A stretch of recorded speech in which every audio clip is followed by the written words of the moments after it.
Broadcasting live from the Cactus League in Arizona, Chicago Cubs baseball is on the air. That's the fly ball, deep to left, back, that's it, hey, he did it, Ernie Banks got number 500. Cubs win, what a lucky break, the good Lord wants the Cubs to win. And the pitch, swing and a miss, a no-hitter. Today's game is a presentation of Major League Baseball Advanced Media in conjunction with the Chicago Cubs. Throw to first, they're going to get him! Out at first! Cubs win! Wow! 3 home runs, 110 runs batted in. And he sends a shot towards deep right center field. Rayburn back at the warning track. He turns around. So, back to back to back. Chicago Cubs Spring Training Baseball is brought to you by Under Armour Chicago Brand House, now open on 600 North Michigan Avenue. Budweiser, the Great American Lager, Starwood Hotels and Resorts, ATI Physical Therapy, the official therapy provider of the Chicago Cubs. American Airlines, book your next trip to visit the Cubs now at AA.com. Wintrust Community Banks and Sloan Valve Company, the world's leading manufacturer of water-efficient solutions. Now to the park for the Starwood Hotel and Resorts leadoff show. Here's Mick Gillespie and Len Casper. What are you saying? Great to have you with us here from Surprise on the west side of the valley.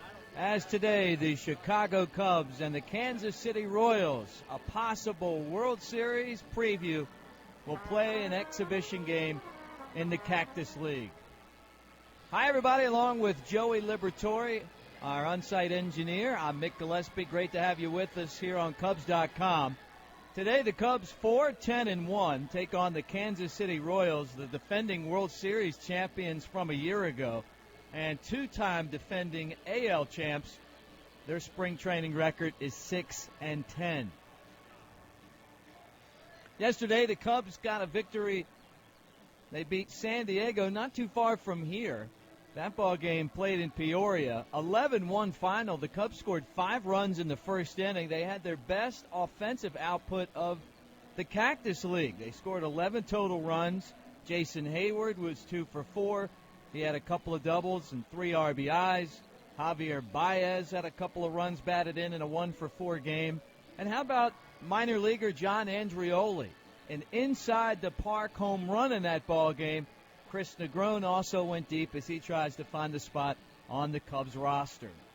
Cubs roster currently sits at 56 players. First round of cuts were made earlier this week. Today it'll be John Lackey making the start for the Cubs, signed as a free agent from St. Louis in the offseason. So far, Lackey, no wins or losses and a 9 earned run average here in spring training. He'll be in the Cubs starting rotation, and Chris Young will make the start today for Kansas City. He's 0-1 with an 11.25 spring training ERA. He'll be in the starting rotation for the Kansas City Royals. Our guest today on the pregame show is Gordon Wittenmeyer. He's the beat writer for the Chicago Sun-Times. He's been following the Cubs for many years. And when we come back, we'll hear from Gordon Wittenmeyer, then the starting lineup and the first pitch, the Cubs and the Kansas City Royals, coming up here soon on Cubs.com. Every Cub has a story. Anthony Rizzo, the Italian kid from Florida, hits home runs and shares his orange slices. John Lester, the country boy, loves the outdoors and pitches with a fire inside. Addison Russell, the shy, quiet kid who lets his play do all the shouting. Each took a different path to get here, but they share the same dream. Postseason glory at Wrigley Field. Be there for every moment of the journey. Get tickets at Cubs.com. Your 2016 Chicago Cubs. Let's go. Treat your clients and guests to an all-inclusive suite experience this season at Wrigley Field on the new Veen Investment Suite level. Businesses and individuals alike find suites to be a perfect private setting to host their guests. Suites are an unforgettable experience for both die-hard fans and casual observers. To book your premier experience at the ballpark, visit Cubs.com/suites. On Monday, April 11th, the Cubs take on the Reds in their home opener at 7:05. The first 30,000 fans in attendance receive the official Cubs magnet schedule presented by G. Ordano's. For more information, visit Cubs.com.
Cubs take on the World Series champion Kansas City Royals. And before we have the starting lineup and the first pitch, it's always great to see my buddy Gordon Wittenmeyer from the Chicago Sun-Times. I'm Mick Gillespie as you listen to Cubs baseball on Cubs.com. Gordon, this year's camp hasn't had all of the excitement that we've seen in spring trainings in years past. What are you talking about? They've had Joe's 1976 Dodge van. They've had Kawasaki singing karaoke, guys jumping and singing, playing guitars, doing everything but play baseball. What more do you want? Yeah, different type of excitement. We've had DJs, right? Yeah. Not many roster battles, though. No, and that's probably, I mean, it's probably the best case scenario that this team has seen coming into spring training in I don't know how many years. But really, you're looking at coming in whether they're going to keep an eighth bullpen guy or that fifth bench guy, and then what kind of player do you want that to be? So that's pretty low-key stuff.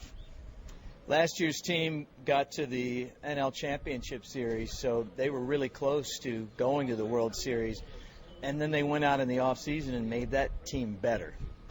Yeah, and probably one of the most probably understated moves they made. When you got a $184 million outfielder in Hayward, the hitter that everybody wanted, the hitter defender that everybody wanted. You got Ben Zobrist, a player that every manager in baseball loves because he can do so many things, and he's a great guy on the field, in the clubhouse, the whole thing. But really, maybe because of those two guys as much as anything, you tend to forget the John Lackey move, which was a real solid move for two reasons. And one is, it's only a 2-year contract. It's a 2-year contract and for the price of pitching these days at a really reasonable level, $32 million for 2 years. That guy's 37 years old. I mean, there's always the chance that he could be near that end at any point, but he's looked good in camp, and again, for only 2 years, that's not a bad risk. And what that does is it's a linchpin for your starting staff. You got a really legitimate front end of that thing with the two guys up there in Arrieta and Lester, and you got a guy like Kyle Hendricks who did better last year than a lot of people think. And if you look at those numbers, they actually finished pretty good. If he's able to take even a half a step forward this year, that's a really nice piece of the back end. And then you got Jason Hamill, who is healthy this year, comes into camp healthy this year, and people sometimes forget the first halves he had the last 2 years when they look at his second half last year. But if he can even have the first half he had, then and all of a sudden you look at a formidable rotation, except for now you have a guy right in the middle of that who could be, ideally would be a 200-inning guy. And the difference that makes for the rest of your rotation, the difference that makes for your bullpen is really hard to measure. A lot of young players will be relied upon this year to do what they did last year, close to it or even more. But sometimes that's not always the way it turns out. Yeah, and that's one of the when Joe talks about embracing the target, when you talk about the expectations of this team, it's one thing to think, well, they're going to just pick up right where they left off in the NLCS and go straight to the World Series. A huge part of that team, a disproportionate part of the success of that team last year, obviously, was the 4 rookies. one of them, Kyle Schwarber, has only played 3 months in the big leagues, and as big as he looked in the postseason with all those home runs and the scoreboard shot and everything else, he was also striking out a lot. Again, only three months in the big leagues. He didn't hit left-handers well, and he had some issues with fielding a position. So what's he going to do over the course of a full season? Is he going to play every day? Is he going to have some adjustments? There's no question he's going to have adjustments to make. And even a guy like Chris Bryant, who was the Rookie of the Year and looked so good and made some midseason adjustments. The league will definitely come back and adjust to these guys. And there's no reason to think that over the long term that these guys aren't all good major league players. But what happens in their second year is specifically what's at stake this year. And so we'll see how that plays out, but it would be probably not quite reasonable and certainly not fair to expect that the four of those guys across the board are just going to go nice and smooth into established big league players their second years in big leagues. Certainly the challenge is there. At GW Cub on Twitter. And, of course, you can read. Did I get that right? GW Cub. That's right. And then you can read his work, obviously, at the Chicago Sun-Times. Gordon Whitmire, thank you. All right. Thank you, Nick. Appreciate it. When we come back, we'll have the starting lineup in the first pitch. The Cubs and the Royals coming up next. Today's pregame conversation was presented to you by Starwood Hotels and Resorts. Book your next stay at starwoodhotels.com. It's not just a team, it's the Chicago Cubs. And it's not just baseball, it's city pride. And it's not just any season, it's this season, 2016, when all the rebuilding and drafting and trading and new additions come together as one, chasing postseason glory. This season, when the fans and the city and the team are on the edge of their seats because every moment at Wrigley Field matters. Don't miss a single one. Get tickets at Cubs.com. Your 2016 Chicago Cubs. Let's go. Hey, Cub fans, show that you bleed Cubby Blue by becoming a member of the Cubs Club, the official fan club of the Chicago Cubs. Now, members will enjoy game day audio and exclusive perks. Now is the perfect time to join, rejoin, or give a fellow Cubs fan the gift of a Cubs Club membership. To join today, visit Cubs.com. Experience the Budweiser bleachers in style with coworkers, friends, and family in one of the newest amenities, the left field porch. Enjoy the bleacher atmosphere in this private porch setting that offers tremendous views of the game and a unique look at the famous Chicago skyline. Available in blocks of 50 or 100, you'll enjoy lounge-style seating, unlimited beverages, and access 2 hours prior to first pitch. For more information, visit Cubs.com/suites. The Chicago Cubs will host the 11th annual Race to Wrigley charity run presented by ATI Physical Therapy on Saturday, April 23rd at Wrigley Field. The 5K course runs through the streets of the Lakeview neighborhood and concludes at Wrigley Field. Cubs Charities will donate proceeds to support critical care needs for pediatric patients in Chicago through Advocate Children's Hospital. Sign up at CubsCharities.com. On Wednesday, August 3rd at 1:20, the Cubs conclude their series with the Marlins. The first 10,000 fans in attendance will receive Cubs graphic socks, presented by StubHub. For more information, visit Cubs.com. Clark's Crew is the official kids club of the Chicago Cubs. Team up with Clark as a member of Clark's Crew and receive kid-specific perks, experiences, and merchandise. Visit Cubs.com/Clark to sign up today and be a part of the fun all season long. Join in on the conversation by tweeting your Cubs questions to @BroadcasterMick and @LenCasper.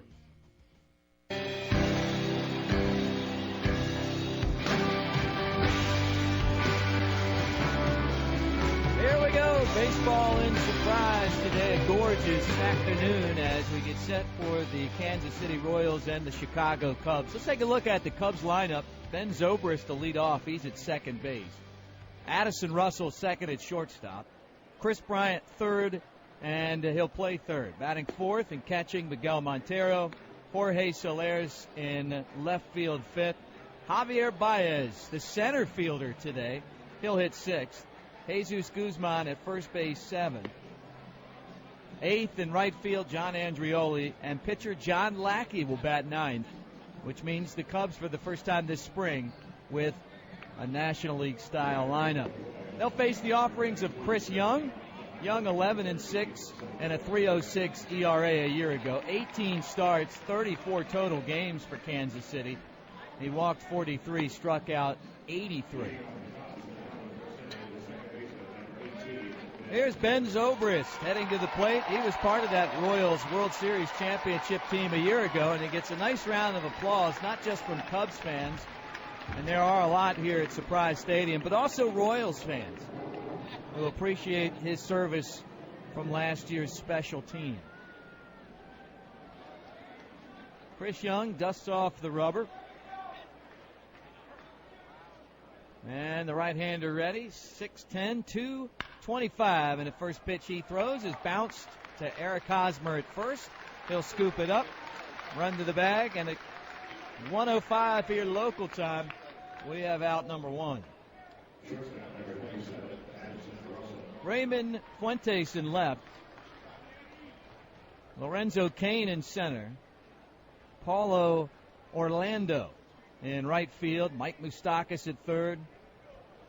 Alcides Escobar at shortstop. Christian Colon at second. Eric Hosmer at first. And Salvador Perez is catching as Addison Russell in this scoreless top of the first inning fouls the pitch off. Strike one. So 2 pitches and 2 swings for the Cubs on a sunny day. A few trace clouds up there, but a very high sky with the wind blowing out towards center. And the pitch righty to righty is swung on and fouled away. Strike two. 82 degrees. The real feel puts it at 91 with the sun beating down on us. 15% humidity. And that wind about 6 miles per hour blowing out the straightaway center. Here comes the pitch. Swing and a miss. Strike three. Breaking ball. So 2 up and 2 down in the Cubs' first inning. Chris Bryant to the plate. KB hit .275. He was the NL Rookie of the Year a season ago.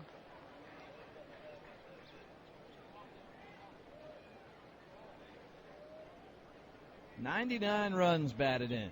26 home runs. And the pitch to Bryant, the right-hander, swing and a miss. So far, everything that Young's thrown has been a strike. Kansas City wearing the blue caps, blue jerseys, white pants, white piping down those Royals jerseys, and then that KC logo in white on the front. Pitch to Bryant, low in the dirt. That spring training patch on the sleeve, and they also got a World Series patch. The spring training patch looks like an interstate sign. It's blue and then that orange in the middle and an AZ as Bryant swings and fouls the pitch back. It says 2016 on it as well and has the Major League Baseball logo at the top of it.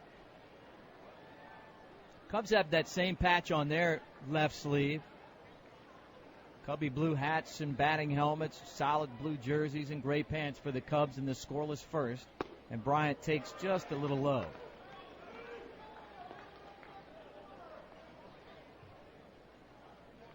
Stu Sherwater behind the plate. Adrian Johnson and Todd Techner are the base umpires as the pitch is a called third strike.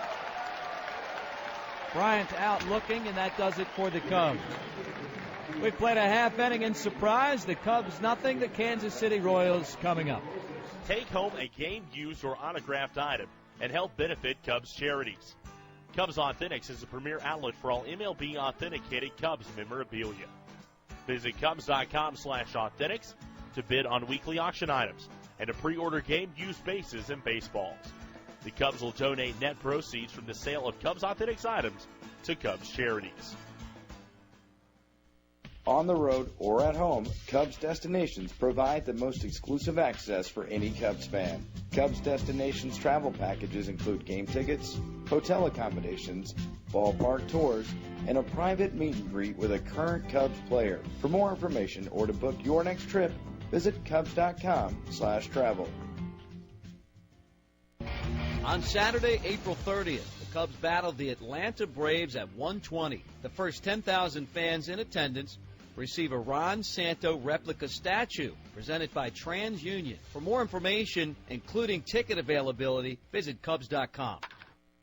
You're listening to Cubs Baseball with Mick Gillespie and Len Casper.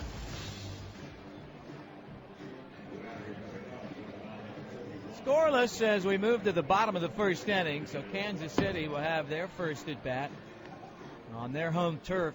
Second of 3 spring training meetings between the Cubs and the Kansas City Royals.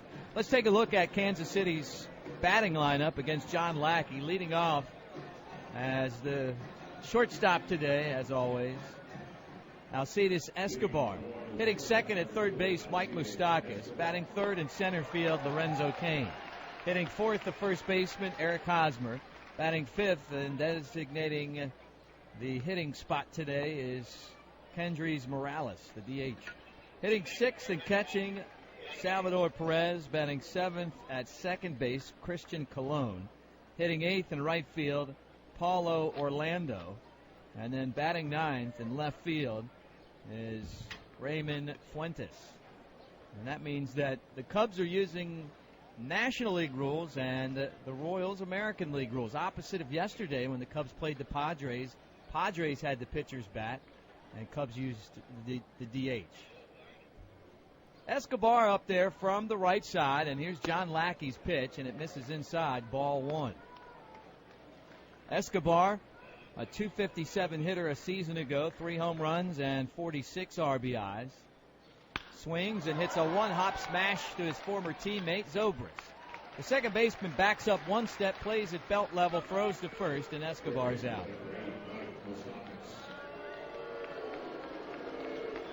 A chorus of moos echo through the stadium as Mike Moustakas, a left-handed batter, comes up. Big season for Moustakas a year ago, a .284 average, 22 homers and 82 RBIs. And in this scoreless first inning, and the first pitch to Moustakas is in there, a strike. 37-year-old John Lackey, 6'6", 235 on the mound for the Cubs. Here's his pitch. Swing and a foul tip held onto by Montero for strike two. He signed a 2-year deal with the Cubs in the offseason. They got him in December. He's had quite a successful career, Lackey. Brings that veteran presence to this Cubs team as he delivers high for a ball. 13-year pro. He's got 165 wins, 127 losses, and a career .392 ERA, Lackey. Big bouncer foul into the Cubs dugout. And it's still a ball and 2 strikes to Moustakas. From Austin, Texas, born in Abilene. Last year with St. Louis, ended up 13-10 and had a .277 ERA. Lackey. Swing, line drive, base hit, right field. Down to a knee is John Andreoli, and Moustakas with the game's first hit. Solid singles. So Lorenzo Cain, another one of those Royal stars, hit .307 last year for the World Series champs. 16 homers and 72 RBIs. Defensively behind Lackey as the infield looks for a double play. In the outfield, Jorge Soler, Javier Baez, and John Andreoli. That is the outfield left to right. First pitch in there, a strike. Infield of Chris Bryant, Addison Russell, Ben Zobrist, and Jesus Guzman third to first. Miguel Montero catching. Out in the sunshine, it looks like a sellout here today in Surprise. Now the pitch home. Swing and a miss. Challenged him with a fastball. Strike two. This is probably the biggest crowd I can remember in the 6 years I've been doing spring training broadcasts of a Cubs game in Surprise, even on the weekend. This is a huge crowd as the pitch misses inside a ball. You got the lower bowls packed. The berm, both sides of that lawn area, totally full. The home run deck, all 3 levels in right field, also jam-packed. 1 ball and 2 strikes to pitch. Inside corner, got him looking, strike three. Fastball. So Kane is out. Gave a little bit of a look to Sherwater, the home plate umpire, and then to the dugout he goes. So a runner at first, 2 outs. And here's Eric Hosmer, another left-handed hitter. Hosmer hit .297 last year. 18 home runs and 93 RBIs. Cubs and Royals are scoreless in the bottom of the first. Here's the pitch from Lackey, and it's in there, a strike. Expecting Lackey to go 4 innings today if all goes well. Ball behind the tall right-hander's back. Now he meets it with his glove at the belt. Pitch is swung on. Line drive. Russell, the shortstop, 2 steps to his right, and he'll snare it out of midair for the final out. Line drive off the bat of Hosmer, caught by Russell, and Kansas City goes without incident in the bottom of the first. We've played 1 inning from Surprise. It's now the Cubs nothing, the Royals nothing. Once again, the Cubs will feature Budweiser Bleacher Fridays on select days starting with Friday, May 27th. Budweiser Bleacher Fridays celebrate the unique experience that only happens in the famed bleachers of Wrigley Field. Each Budweiser Bleacher Friday will feature a special giveaway only available to Bleacher fans 21 and over. Don't miss out on the experience. Visit Cubs.com for the complete list of scheduled dates, the latest updates, and ticket availability. Hey Cubs fans, let's go! Tickets are on sale now at Cubs.com. Following the postseason run and an impressive offseason, there is tremendous excitement leading up to the Wrigley Field opener this year. Plan now to catch all your favorite division rivals as well as interleague matchups that include the Angels, Mariners, and Rangers. The 2016 promotional giveaways include unique bobbleheads, replica throwback jerseys, Budweiser Bleacher Fridays, and much more. With demand so high this season, plan to get your tickets now at Cubs.com. There's still time to sign up for the Chicago Cubs baseball summer camps presented by ATI Physical Therapy and Ideal Industries. Young sluggers ages 5 to 13 will suit up in Cubs gear, meet a current Cubs player, and receive top-notch baseball instruction around the Chicagoland area. To enroll your child in the camp experience of a lifetime, visit Cubs.com/kids. Tomorrow, the Cubs will face the Arizona Diamondbacks at 6:05 Central Time. You can listen right here on Cubs.com. Join in on the conversation by tweeting your Cubs questions to @BroadcasterMick and @LenCasper.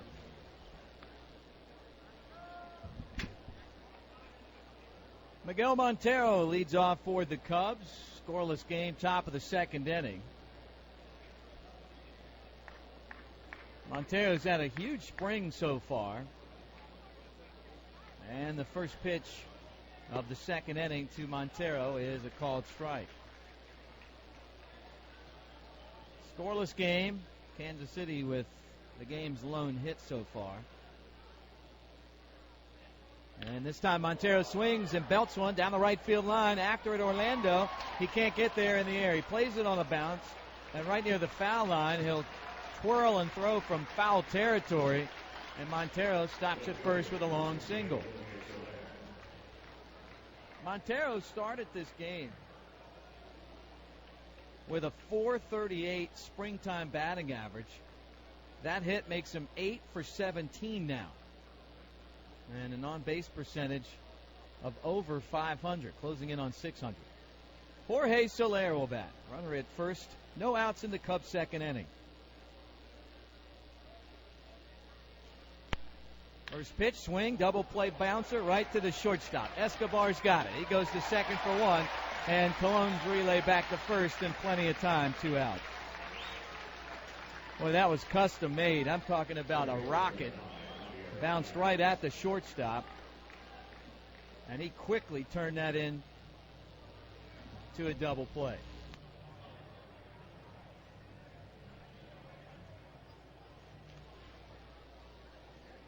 So 2 outs for Javier Baez.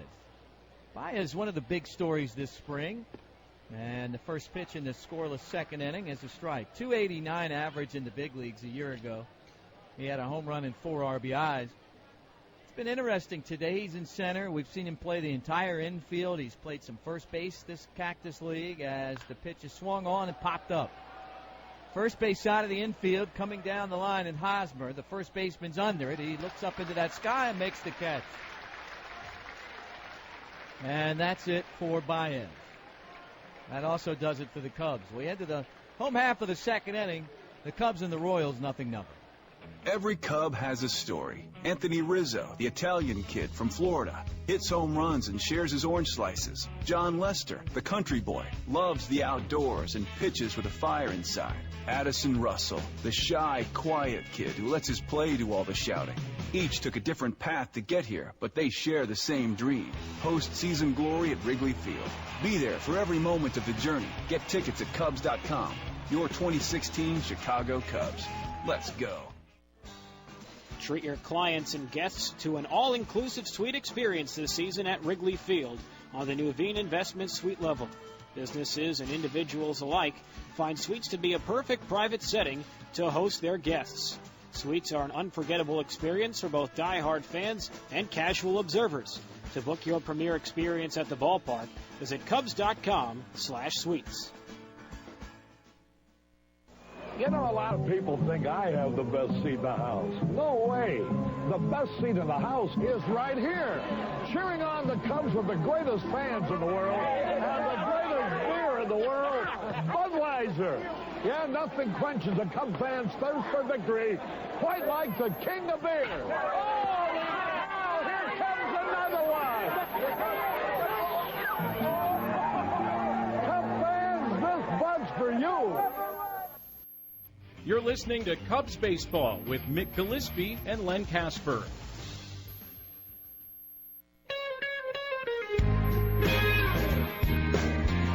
Andres Morales up first for Kansas City in the second inning. Scoreless game, Cubs and Royals. They've played one already this spring training. Kansas City won that contest. That was on Monday, March the 7th. It was a 3-2 game. That one took place over at Sloan Park. Here's John Lackey's pitch, and it swung on and fouled away, strike one. They'll play again this Sunday. You can listen to that game. Pat Hughes will be on the call. Pat Hughes and Ron Coomer will have it for you. Listen on Cubs.com or on the new flagship station, The Score, out of Chicago, as the pitch to Morales is off the plate. 1 ball and 1 strike. And that'll be the final time these two teams will play. And then maybe we'll see him again in October. Pitch is swung on, lifted in the air. Left field, Soler. No problem at all as he comes in, sunglasses on, and makes the catch. Morales flies out. Here's Salvador Perez. He is a fan favorite. 260 a year ago. 21 homers and 70 RBIs, and he is excellent behind the plate. Boy, he's one of the best. Scoreless game. I don't think you can win a World Series without a great catcher. First pitch, in there, a strike. And you look at some of the teams that have won World Series, Buster Posey with the Giants. When the Red Sox won, they had, of course, a great catcher in Ross as the pitch is pulled foul. Cubs have him now. You got to have, forget about the bat, Yadi Molina with the Cardinals. You got to have someone behind that plate that knows how to call games. Here's the 0-2, and before Lackey released the ball, he was coming home with it. Time called by the umpire. 1 out in the second inning. Here's the 0-2 pitch, and that's inside a ball. Kansas City hoping they'll get back to the World Series. Of course, they lost Ben Zobrist, signed with the Cubs. And he's out there at second base as the pitch is topped back and foul. They also lost Johnny Cueto. He signed with the San Francisco Giants, and Alex Rios also left the team. So they needed some more pitchers. They got Ian Kennedy to step into their rotation. Joaquin Soria, as the pitch is cut on and missed, strike 3, a high fastball. That's the second strikeout for Lackey. 2 down. And Christian Colon. Colon battling to help replace Zobrist on this team at second base. Hit .290 last year, 6 RBIs. Scoreless game, bottom of the second, and he swings and misses through the first pitch from Lackey, strike one.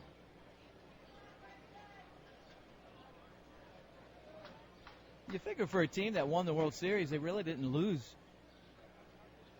too many key players as the pitch is high for a ball. I mean, they got to the World Series 2 seasons ago without Zobrist, but he had some big at-bats to help Kansas City get over the hump and win it all. So he'll be missed as the pitch is fouled back.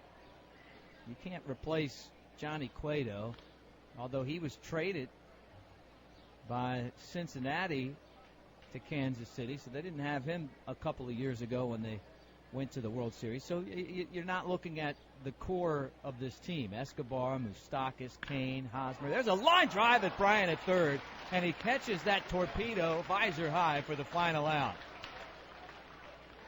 I mean, maybe just enough time to get the leather up there. And it doesn't hurt that Bryant's so tall at 6'5". 1-2-3 go the Royals. We head to the third inning. It's still scoreless here in Surprise. On the road or at home, Cubs Destinations provide the most exclusive access for any Cubs fan. Cubs Destinations travel packages include game tickets, hotel accommodations, ballpark tours, and a private meet and greet with a current Cubs player. For more information or to book your next trip, visit Cubs.com/travel.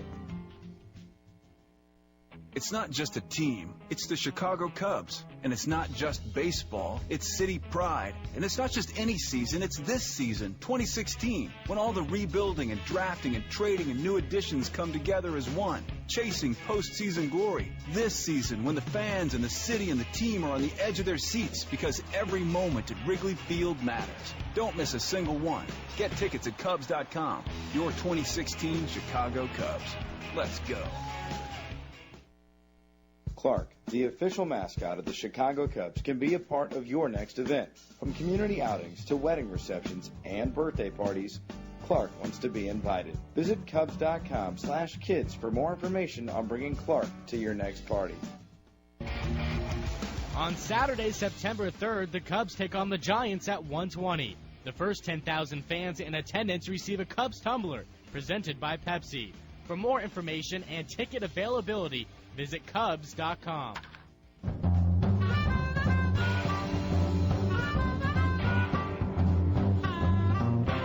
Jesus Guzman will lead off for the Cubs in this scoreless third inning.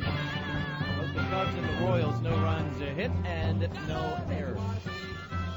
Well, it's great to have the insider from CSN Chicago, my buddy Patrick Mooney, joining us here on the broadcast. It's a CSN game as well. Len and JD on the call, a couple of booths down, but you're over here with us. Before I even talk about baseball, got to extend a congratulations as Guzman swings at the first pitch, and he hits it right to Orlando. And the right fielder makes the catch for the first out. Congratulations, you're a dad again. Thank you. Mary was born on the day pitchers and catchers reported, so it was good timing on my part, and my bosses were very good to give me some time at home, but great to be back here, back on the beat in Arizona and seeing where this Cubs team's going this year. Now that you're a father of two, you got to get out here and make some money. Scoreless game, and the pitch to John Andrioli. First at bat today. Inside the park home run yesterday is outside for a ball. So your thoughts on this year's team? I think it's interesting just how many directions they can go, just kind of the layers of options that they have, the flexibility that's going to give them, just on a day-to-day basis with Joe Maddon's lineup. And also, we talked to Tyson Ross yesterday. When you look at that trade deadline, where the Cubs are going to go and how they're going to package some of these pieces, it's pretty interesting because there are, a lot of young guys that really aren't getting a ton of attention because of these rookies last year that had unbelievable kind of growth cycles. So this team just has a ton of options moving forward, and I think that's going to be the fun part covering it, of seeing, where it goes. Andrioli swings and misses at the 1-2 pitch, and he strikes out. That's the third strikeout for Young, 2 outs. And here's pitcher John Lackey. Scoreless, Cubs and Royals in the third. It was an exciting season last year. Cubs got very close. They got to the National League Championship Series, and then all they did was keep everyone and add some better players, including Lackey. Yeah, I was stunned at how it all came together, and I think the Cubs, even deep down, didn't expect it to go exactly like this. I think the John Lackey signing was very astute here as he grounds out to second. But getting him at 2 years and $32 million right before, like hours before Zach Greinke signs that crazy deal with the Arizona Diamondbacks, I think that could wind up being, one of the best signings from this winter. Certainly the most cost affordable when you look at the price of pitching now. Pat Mooney, stick around with us, buddy. We'll talk some more in the bottom of the third. Cubs go in order. We've played 2.5, and it's still the Cubs and Royals 0-0. Hey, Cubs fans, let's go. Tickets are on sale now at Cubs.com. Following the postseason run and an impressive offseason, there is tremendous excitement leading up to the Wrigley Field opener this year. Plan now to catch all your favorite division rivals as well as interleague matchups that include the Angels, Mariners, and Rangers. The 2016 promotional giveaways include unique bobbleheads, replica throwback jerseys, Budweiser Bleacher Fridays, and much more. With demand so high this season, plan to get your tickets now at Cubs.com. Giordano's world-famous stuffed pizza is proud to be the official pizza of the Chicago Cubs and to be voted Chicago's #1 pizza by Chicago Magazine. Just like the Cubs, Giordano's is a Chicago icon. But now you don't have to go all the way to the Windy City for that world-famous taste. Try Giordano's Pizza right here at Sloan Park or ship a pizza nationwide at Giordano's.com today. Giordano's and the Chicago Cubs. 2 Chicago greats at home right here in beautiful Mesa, Arizona. There's still time to sign up for the Chicago Cubs baseball summer camps presented by ATI Physical Therapy and Ideal Industries. Young sluggers ages 5 to 13 will suit up in Cubs gear, meet a current Cubs player, and receive top-notch baseball instruction around the Chicagoland area. To enroll your child in the camp experience of a lifetime, visit Cubs.com/kids.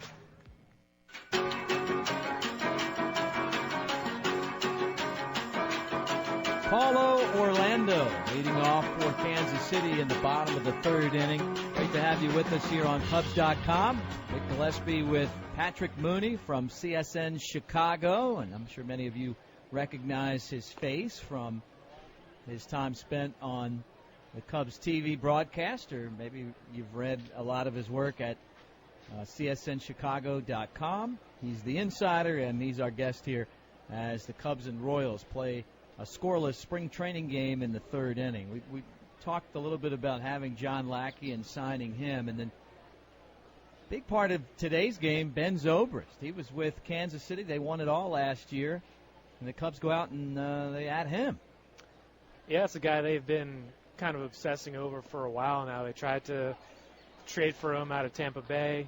Last summer, they just didn't have the pitching prospects that Billy Beane wanted, and Kansas City made a really nice deal there, helped him win a World Series. And I was actually talking to Dale Swaim this morning about Zobrist. He just said he's just a guy that really lengthens your lineup as a switch hitter. He just constantly makes the pitcher work, and that's just a great, obviously, asset to have. And he's also someone who certainly isn't afraid of playing in October. He can hit, good pitching at the biggest moments, and that's, how the Cubs are designed now to, win a World Series or bust. Orlando fouls that pitch away. He's behind Lackey now. No balls and 2 strikes. Leadoff batter, bottom of the third. And Lackey delivers the pitch. Fouled away again. Been a quiet spring training. There's been years where we've watched different position battles, and is this player going to make the team? If he doesn't, then they're going to either have to trade him or release him, blah, blah, blah. This year it's just kind of been quiet. I mean, I think if we had sat down at Cubs convention and written it down, we probably could have gotten, 23 or 24 of the roster spots, just like off the top of our head. So, yeah, that's definitely a different dynamic. It's also, you can see that these guys have been together for a while now. I mean, Joe Madden, not that he was ever uncomfortable here, but, everyone knows him now. The front office is pretty stable. And at this time last year, it was all about wondering, how would Chris Bryant adjust in the big leagues? When is Aston Russell going to get here? And now the team that we're looking at right now, I mean, you can see playing together for years to come. Orlando strikes out, and now Raymond Fuentes for the first time. Fuentes, left-handed batter, takes ball one low. Yeah, I mean, there's no, hey, you've got to go to the minor leagues for a certain amount of days before you get up here. The guys are here now. I mean, there's a couple of prospects. That ball is pulled foul down the first base line, close to the bag for a strike. But is there anything going on? I mean, what spot is open, and who's fighting for it? Well, I think you'll see if, we're talking about kind of the edges of the roster here, that the foundation has certainly been set. But I think if you look at the bullpen, do they carry 8 guys? Is Neil Ramirez, who's pitched pretty well and had that great rookie year a couple of seasons ago, he's out of options. Is that the guy that they keep? What do they do with that last bench spot or two? And then just how do the pieces fit together that when you have, 3 catchers, maybe 2 super utility guys, even though Zobrist is supposed to be playing second. You have this left field kind of timeshare going on with Jorge Soler and Kyle Schwarber, and what does that mean for their development? Big picture, are they going to play enough? And there's never a shortage of storylines, but you're totally right in that it's just a different kind of vibe here in kind of the dog days of spring training. Fuentes fouls that pitch away. 2 balls and 2 strikes in the scoreless bottom of the third. And here's Lackey's pitch, swing and a miss, strike 3. It's the second out. Lackey's looked sharp at least through the first time lineup. That's his 4th strikeout, and Alcides Escobar grounded out his only time up the bat. Cubs and Royals are scoreless. Well, if this is the measuring stick in Kansas City, how do the Cubs compare, do you think?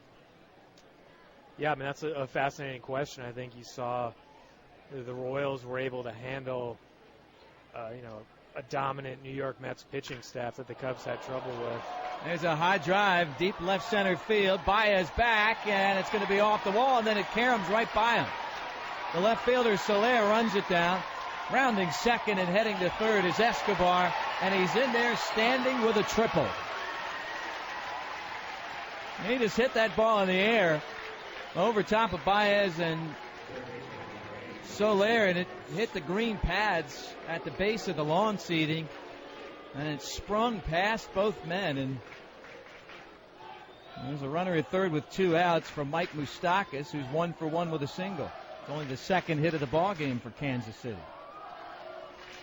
And I think you see there, it's that experience that the Cubs don't quite have yet. They have their homegrown core that was able to mature and develop into this team. And I think the Cubs are, obviously a couple, years or steps behind that, but certainly moving in the same direction. They've got the talent. It's just getting out there as the first pitch is a strike to Moustakas, and going through those battles at the end of the season when you're trying to make the postseason as pitches fouled off, and then in the playoffs, which they did well in the playoffs last year. Even some of the losses to the Mets maybe ran out of gas a little bit, but the Mets just, they had some players that were playing far above where they had their entire career. There's a ground ball, base hit, left field, and Moustakas drives in a run, and Kansas City takes a 1-0 lead in the third. Just a base hit in between Russell and Bryant. And he's 2 for 2. And certainly Kansas City coming so close in that World Series against the Giants certainly fueled them, a year after. And I think you saw it in the Cubs this offseason, the urgency with which they put this team together, the money. they invested into the product, and we'll see how the Cubs use that as fuel. First pitch to Lorenzo Cain, just about hit him. It's inside ball one. He spun out of the way. 1-0. Royals in the third. Joe Madden, better than expected. And when the Cubs got him, you knew he would be good. There's a ground ball right at Zobrist, the second baseman, and he'll throw out Cain. And that's the inning. Anything brewing on CSNChicago.com that we should check out? I had a great chat with Dale Swaim today, and if you're interested in kind of how the Royals were built and how they kind of pulled it off last October against the Mets, check it out on CSNChicago.com. All right, Patrick Mooney, our buddy. Thanks so much for stopping by. Thank you, Mick. Come on back and do it again real soon. 1-0 Kansas City as we head to the fourth. On Monday, August 1st, the Cubs battle the Miami Marlins at 7:05. The first 10,000 fans in attendance receive a Chris Bryant Rookie of the Year bobblehead, presented by Wintrust Community Banks. For more information or purchase tickets, visit Cubs.com. Hey, Cubs fans, let's go! Tickets are on sale now at Cubs.com. Following the postseason run and an impressive offseason, there is tremendous excitement leading up to the Wrigley Field opener this year. Plan now to catch all your favorite division rivals as well as interleague matchups that include the Angels, Mariners, and Rangers. The 2016 promotional giveaways include unique bobbleheads, replica throwback jerseys, Budweiser Bleacher Fridays, and much more. With demand so high this season, plan to get your tickets now at Cubs.com. Tomorrow, the Cubs will face the Arizona Diamondbacks at 6:05 Central Time. You can listen right here on Cubs.com. On Sunday, August 14th, the Cubs battle the Cardinals. The first 5,000 kids in attendance receive a Clark hat, presented by Velveeta. For more information or to purchase tickets, visit Cubs.com. Join in on the conversation by tweeting your Cubs questions to @BroadcasterMick and @LenCasper. You're listening to Cubs Baseball with Mick Gillespie and Len Casper.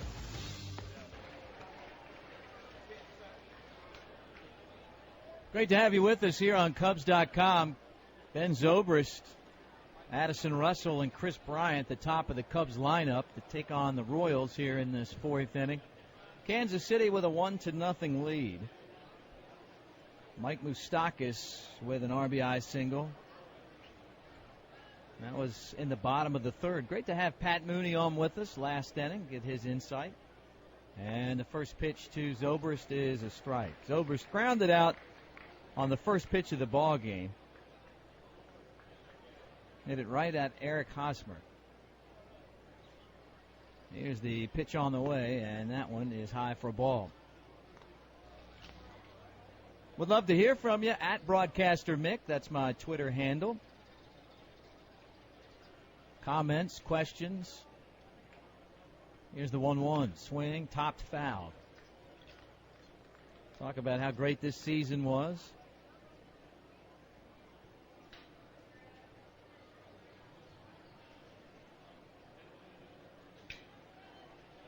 Got some Twitter questions here. Matt Snow says, I'm wishing I was there. Hello from Pensacola, Florida. 1-2. Swing, grounded off the first base bag and down the right field line. Over Hosmer's glove. Zobrist hustling for second. Here comes Orlando's throw from right, and it rolls past the second base bag late. It's a leadoff double for Zobrist.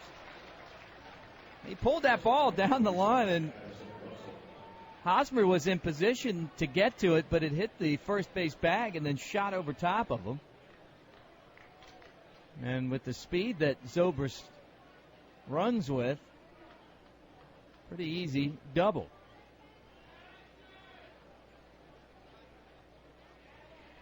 Addison Russell struck out in the first inning. Runner at second with no outs. Corner infielders up, middle infield back. And the pitch is high for a ball. Bob says, why is Lackey batting today? Why no DH? Well, I think what happens, you get to this point of the season and you have a pitcher that is in your starting rotation starting. That doesn't always happen as the pitch is swung on and missed. I mean, look, Clayton Richard was yesterday's starter, but, he's going to be in the bullpen. I mean, he may spot start some, but John Lackey's one of your everyday starters. I mean, as far as the rotation goes, maybe third behind Lester and Arrieta, and it's time for him to start getting some at-bats. Russell takes high, and it's 2 balls and a strike. And it's normally now that you see managers during spring training that are National League teams start to allow the pitchers to hit, kind of into the second week or so. So today, the first time that the Cubs have had the pitchers bat. Now the offering home, and that's high for a ball. Now, that might not mean that the rest of the pitchers who are slated to play today will hit. I mean, they may use some pinch hitters. They have some minor league guys. You make all the changes, could kind of sneak a double switch in there. But, honestly, John Lackey wants to get, as the pitch is high, ball 4, wants to get his bat going and kind of start to see live pitching again to get ready for the regular season. Chris Bryant up after the walk to Russell. He struck out in the first inning. Cubs down 1-0 in the fourth.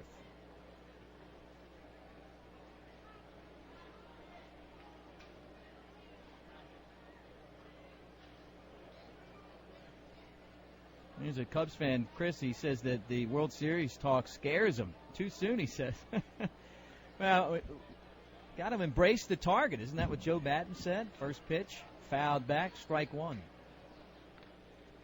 When you get as close as the Cubs did, and you're picked by a lot of publications and Vegas to win the World Series, the World Series starts talks. I mean, look, it's only spring training, but this team's really good. Here's the 0-1 to Bryant, and that's high, and it's 1 ball and 1 strike. I know what you mean, though. You want to kind of just show up and do it, but the Cubs aren't going to sneak up on anyone this year. Every place they go to play a game is going to be just like this today, packed. Bryant swings and pops it in the air, foul and out of play third base way, and it's 1-2. The Cubs have a great fan base everywhere they play across the country. There's Cubs fans.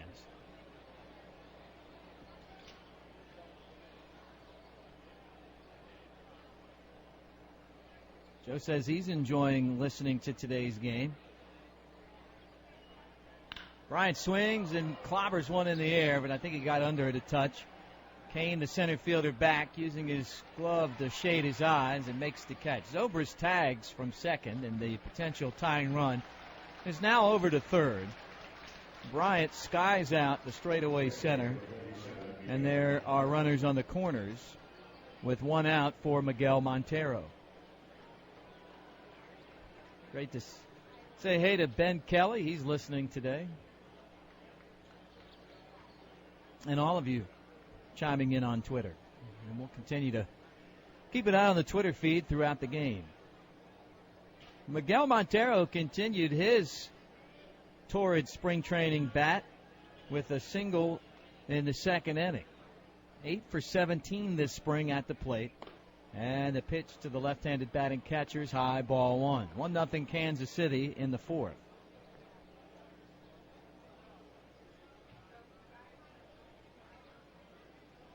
Been a slow start with the bats for the Cubs this spring.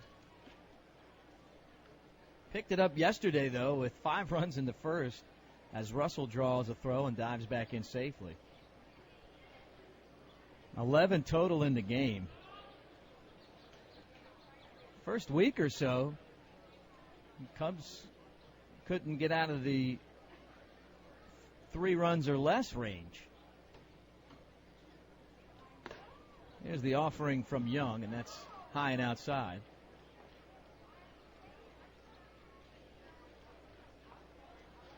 Two balls and no strikes to Montero. Kansas City's rotation, Edison Volquez, Yordano Ventura, Ian Kennedy, Danny Duffy, and then Chris Young. That's who they've got slated 1 through 5 as the pitch is outside a ball, and it's 3 balls and no strikes. Of course, Wade Davis and that great bullpen.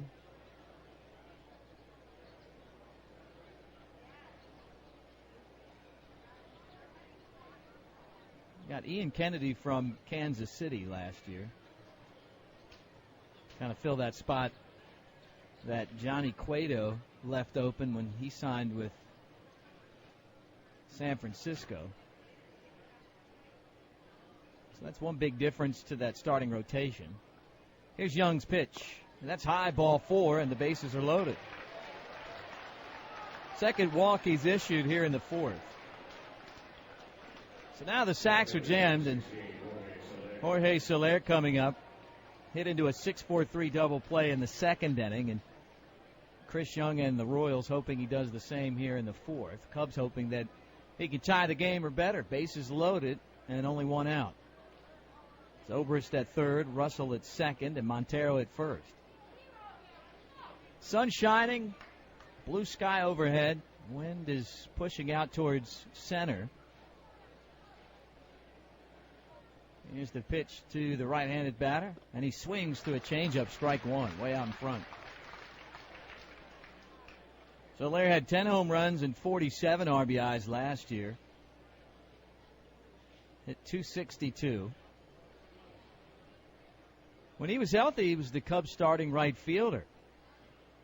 Going to have to scoot over and play some left this year with the addition of Jason Hayward, who's a right fielder. That pitch is outside a ball.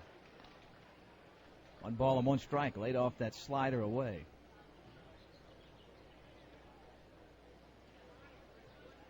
Javier Baez hoping to get a shot. He's on deck. Outfield straight up. Here's the pitch. Swing, fouled it back, strike 2. Cubs are back in Mesa tomorrow, and they'll take on the Arizona Diamondbacks. That's a 4:05 local time start, so that means it's a 6:05 game in Chicago. Cubs and D-backs.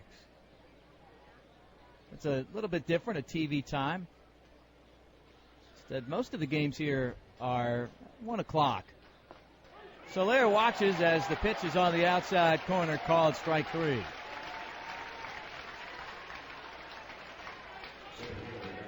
Soler retired.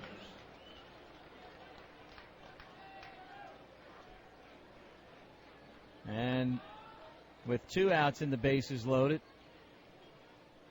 Javier Baez will come to the plate. He's 0 for 1, popped out to the first baseman in the 2nd inning. Righty to righty, and the pitch to Baez is swung on and fouled away. Well, over by the first base dugout and reaching in, Hosmer, and he almost made a play on a ball that I thought was going to be in the stands. It hung over there by the Cubs dugout on the first base side of the infield, and Hosmer came running over and then leaned in and got a glove on it, but it was just out of his reach. Could not haul it in. Strike 1.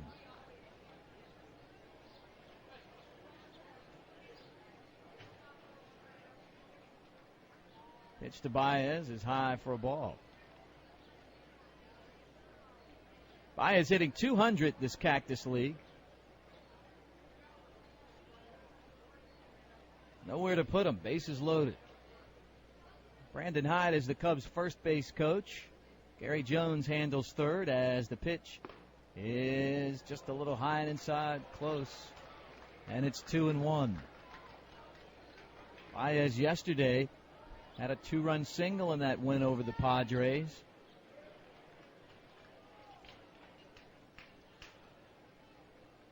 Young gets the sign, trying to work through a bases-loaded jam, and the pitch is swung on and missed. Strike 2. Javi did not get cheated, and it's 2 balls and 2 strikes now. Baez steps out of the box, adjusts his helmet.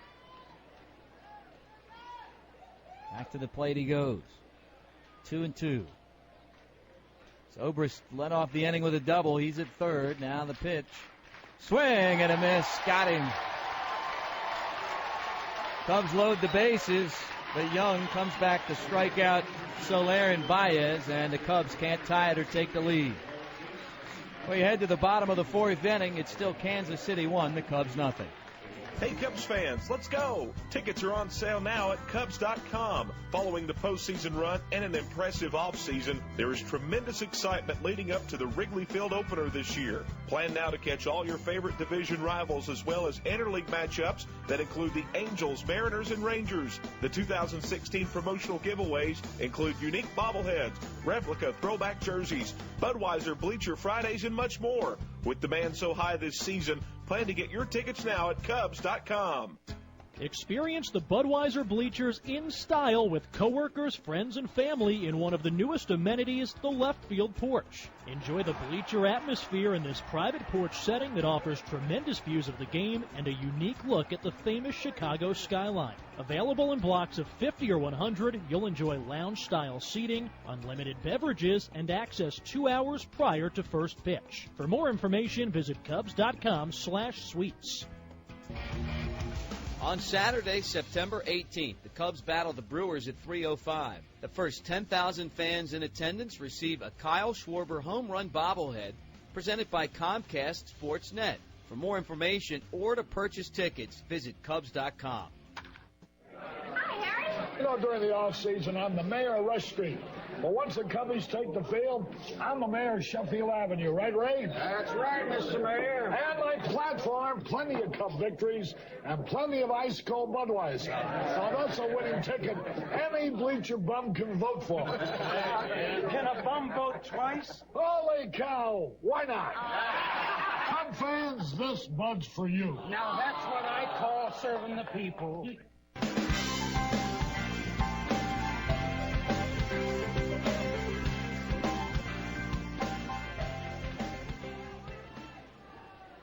One nothing Kansas City, bottom of the fourth inning here in a sold-out Surprise Stadium.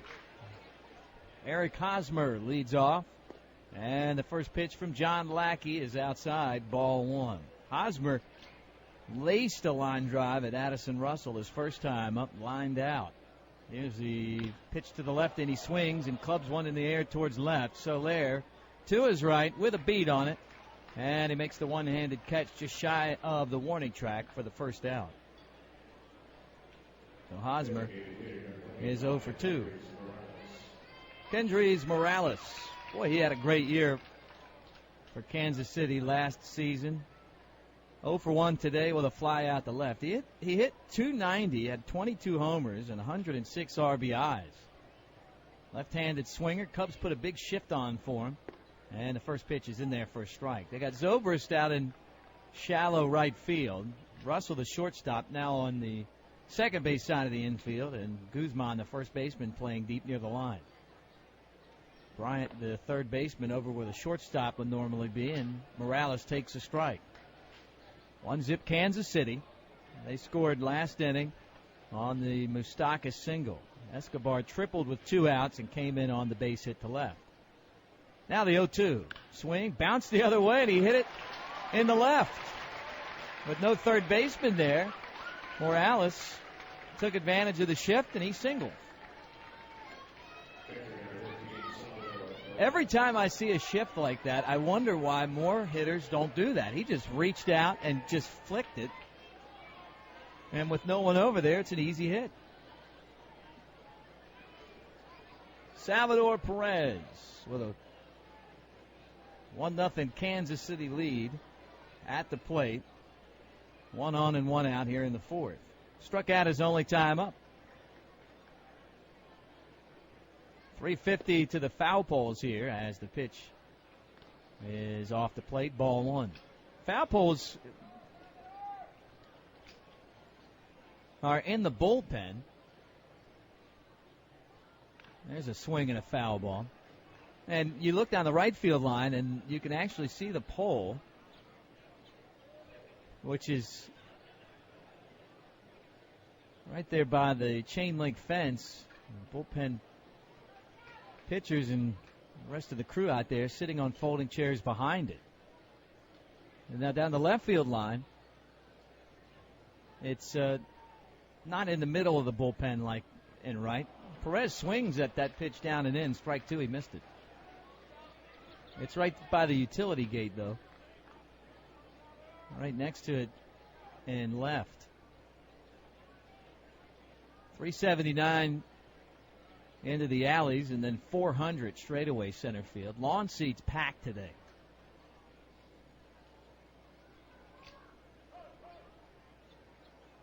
Second time Lackey was ready to throw a pitch, and all of a sudden time called by the home plate umpire. So he steps off. Now he'll dig back in. Looking for a double play. Here's the pitch. Swing. Bounce towards the second base bag. Russell's got it. Shortstop touches the square. Throws the first two. Got exactly what he wanted. A 6-3 twin killing. And that does it for Kansas City in the fourth. We head to the fifth inning. We'll have a new pitcher for the Royals. They lead the Cubs 1-0. Hey, Cubs fans, let's go! Don't miss your chance to catch the best matchups in baseball. Reserve your place in line for history in the making. Join the season ticket holder waiting list. It's easy and free to register. For details, visit Cubs.com/waiting list. There's still time to sign up for the Chicago Cubs baseball summer camps presented by ATI Physical Therapy and Ideal Industries. Young sluggers ages 5 to 13 will suit up in Cubs gear, meet a current Cubs player, and receive top-notch baseball instruction around the Chicagoland area. To enroll your child in the camp experience of a lifetime, visit Cubs.com/kids. On Monday, April 11th, the Cubs take on the Reds in their home opener at 7:05. The first 30,000 fans in attendance receive the official Cubs magnet schedule presented by G. Ordano's. For more information, visit Cubs.com. On Wednesday, August 17th, the Cubs take on the Brewers at 7:05. The first 10,000 fans in attendance receive a Cubs Beach tote bag presented by Las Vegas. For more information and ticket availability, visit Cubs.com. Join in on the conversation by tweeting your Cubs questions to @BroadcasterMick and @LenCasper.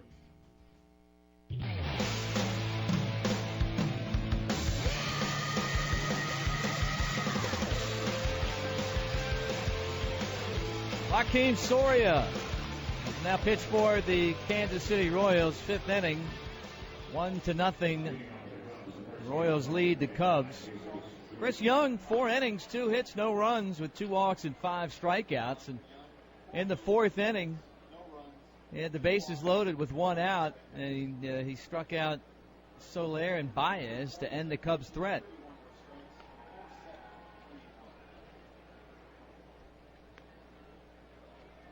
So Soria in.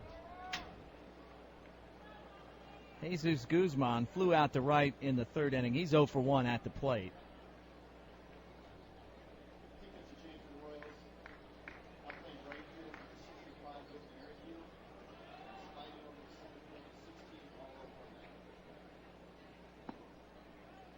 First pitch to Guzman outside for a ball. One change for Kansas City in the field. Whit Merrifield is in and playing right as the pitch is a strike. And then Paulo Orlando slides over to take the center field spot from Lorenzo Cain.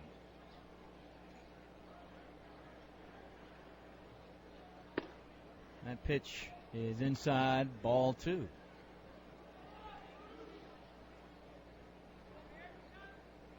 Run on 4 hits and no errors for Kansas City. No runs, 2 hits, and no errors for the Cubs. Guzman last year played his baseball in Japan. And this time he swings and tops one. Just fair? Nope, just foul down the line at third.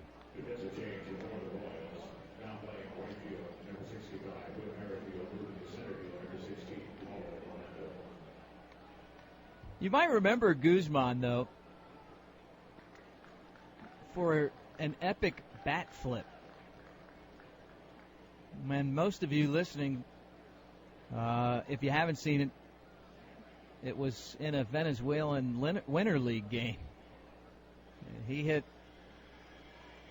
a grand slam in the bottom of the 10th inning of a 3-3 game as he takes downstairs for a ball. He hit a Rob Bryson pitch. And I'm talking about just the mother of all bat flips.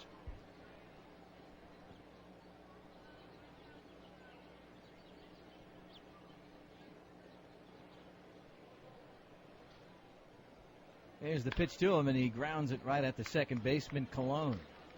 A little scratch gravels. He scoops it up, throws to first, and Guzman is retired.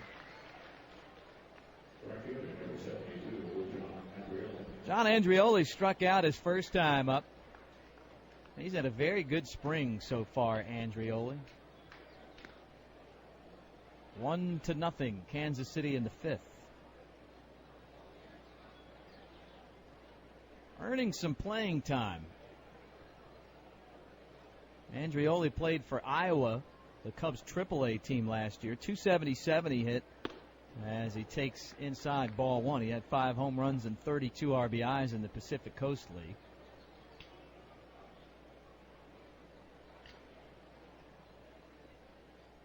Right-handed, speedy outfielder, Andrioli. 17th round pick by the Cubs in 2011, takes a strike. He was a two-sport athlete back at St. John's High School growing up. Played on the baseball team in the outfield. And he was the quarterback for the football team, Andrioli. 667 yards passing his senior year as the pitch is fouled back. 7 touchdowns. Then went to UConn and played his college baseball there.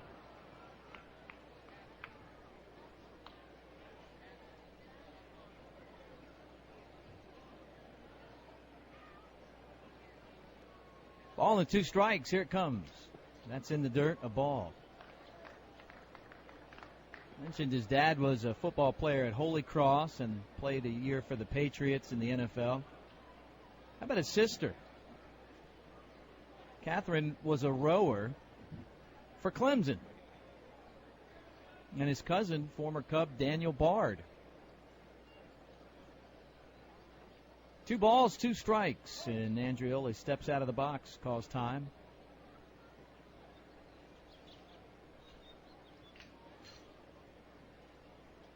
They all kind of take after their grandfather, Fran O'Brien, as he swings and misses strike 3. Very famous coach.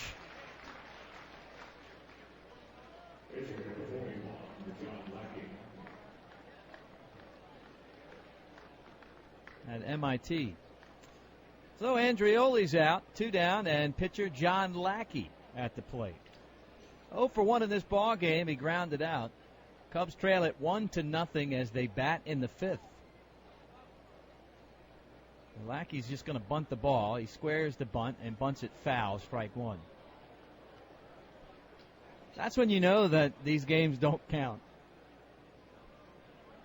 And he's up there. He's got to practice getting the bunts down. And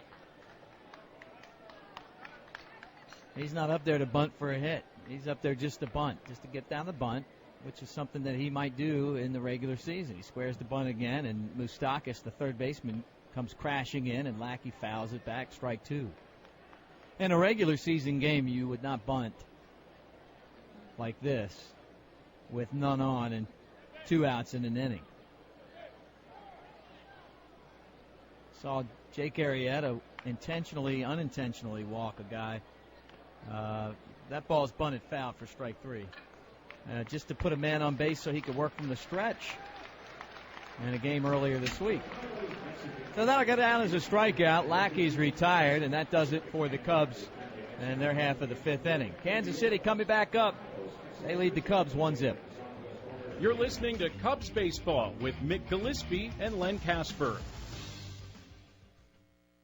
It's not just a team, it's the Chicago Cubs. And it's not just baseball, it's city pride. And it's not just any season, it's this season, 2016, when all the rebuilding and drafting and trading and new additions come together as one, chasing postseason glory. This season, when the fans and the city and the team are on the edge of their seats because every moment at Wrigley Field matters. Don't miss a single one.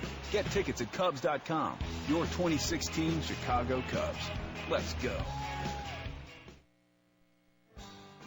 Treat your clients and guests to an all-inclusive suite experience this season at Wrigley Field on the new Veen Investment Suite level. Businesses and individuals alike find suites to be a perfect private setting to host their guests. Suites are an unforgettable experience for both die-hard fans and casual observers. To book your premier experience at the ballpark, visit Cubs.com/suites. Mike Piazza talks about the Baseball Hall of Fame. It just connects you with the history of the game and the tradition of this game and how important this game is to the fabric of society. It's something I used to bond with my father, and I love to sort of teach my kids the history of baseball. Preserving history, honoring excellence, connecting generations. Connect with Cooperstown at baseballhall.org.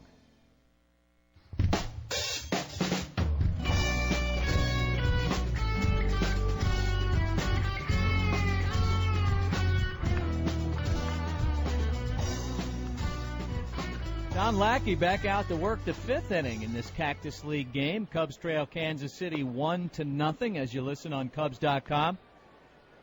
Certainly appreciate all of you listening to our spring training broadcast today. Don't forget we'll have the call tomorrow, 6:05 Central Time, the Cubs and the Diamondbacks.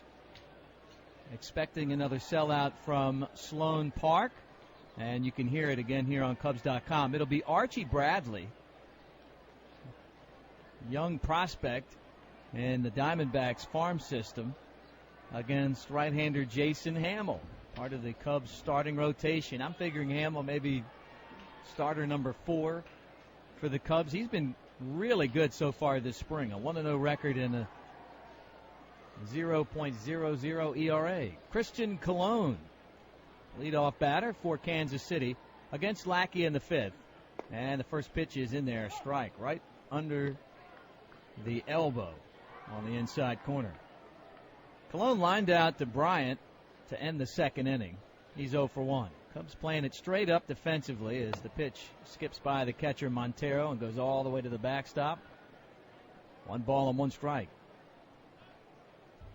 Royals got the lead in the third inning. Mike Moustakas singled in Escobar, who led off actually with 2 outs, tripled. There's a swing and a miss, strike 2. Off-speed offering.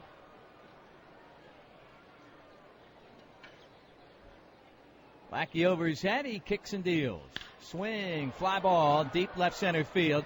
Soler and Baez racing after it, and it's going to split the gap, hit the warning track, and then bounce onto the lawn. That's a ground rule double.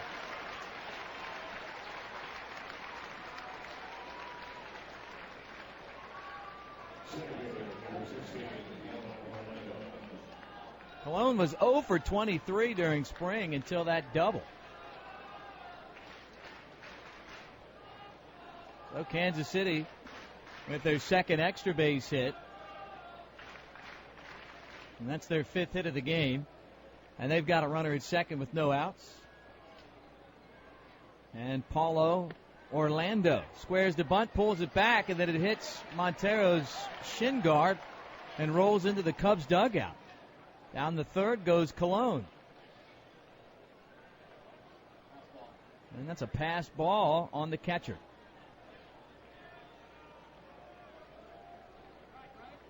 Cubs have 56 players in camp after they had their first real big cut earlier this week. So still a long way to go to get the roster down to 25. Kansas City's already starting to lop off a lot of the players in their camp as the infield's now in and Orlando takes a strike. They've made a few moves already with their roster.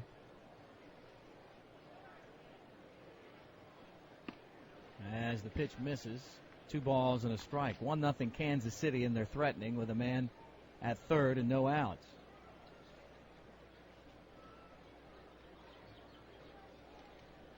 Royals are down already to 45. Now the 2-1 swing, popped in the air, shallow right field. Andrioli coming in.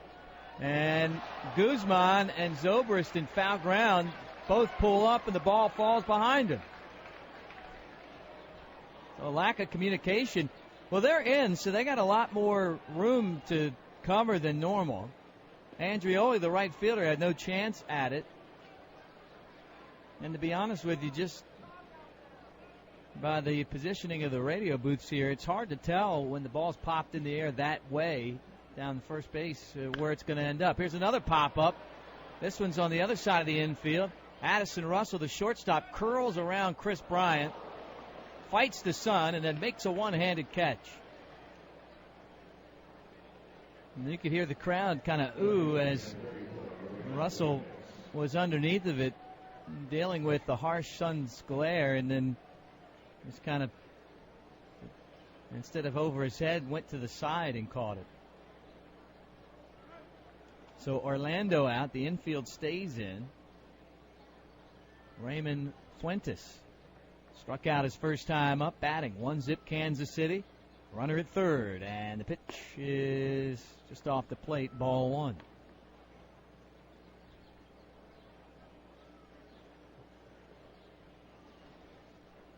Cubs rotation: Arrieta, Lester, Lackey, Hamill, and Hendricks, unless something changes, as the pitch is low for a ball.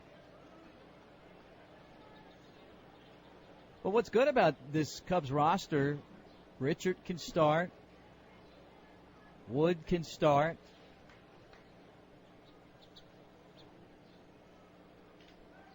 now the 2-0 swing, floated, base hit, center field.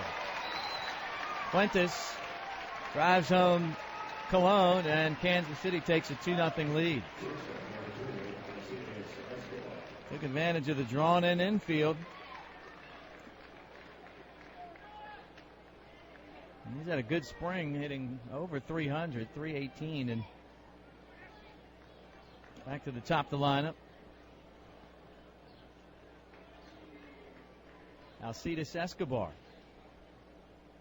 Tripled and scored, grounded out. Infield looking for a double play now with a runner at first and one out. And Lackey throws to first. They got him leaning, and he's out. Fuentes took one step towards second, and then his knees buckled, and he fell to the ground. And Guzman caught the ball, and he was trying to scramble back at that point off his knees to get to the base. And then he's tagged out. So there's the second out of the inning. 2-0 Kansas City, and the pitch on the way to the righty is in there, a strike.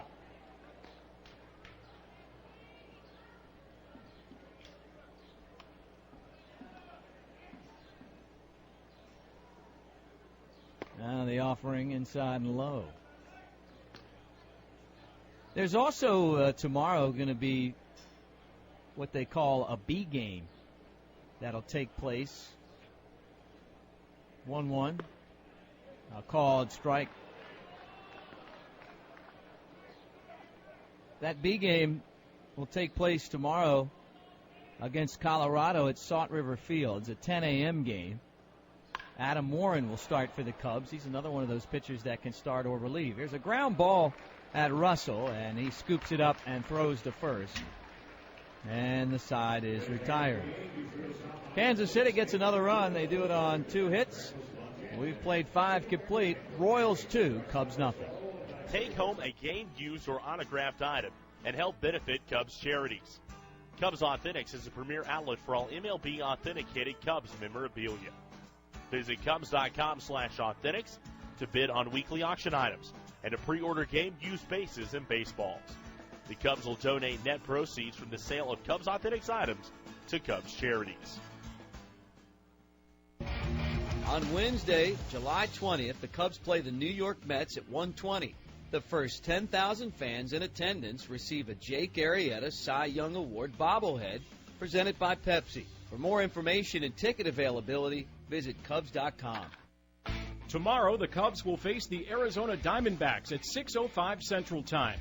You can listen right here on Cubs.com. It's not just a team, it's the Chicago Cubs. And it's not just baseball, it's city pride. And it's not just any season, it's this season, 2016, when all the rebuilding and drafting and trading and new additions come together as one, chasing postseason glory. This season, when the fans and the city and the team are on the edge of their seats because every moment at Wrigley Field matters. Don't miss a single one. Get tickets at Cubs.com. Your 2016 Chicago Cubs. Let's go. Join in on the conversation by tweeting your Cubs questions to @BroadcasterMick and @Len Casper.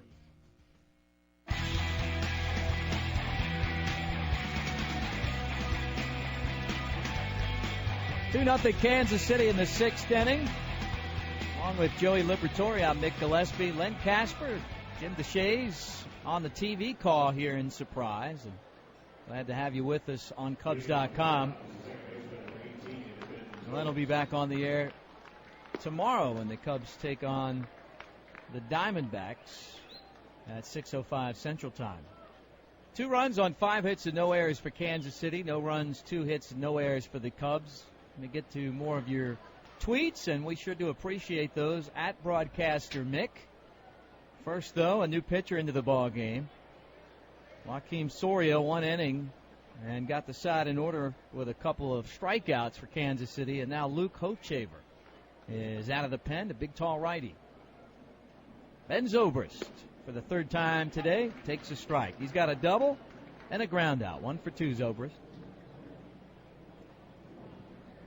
Alcides Escobar has also finished up his spring training work. The shortstop's out.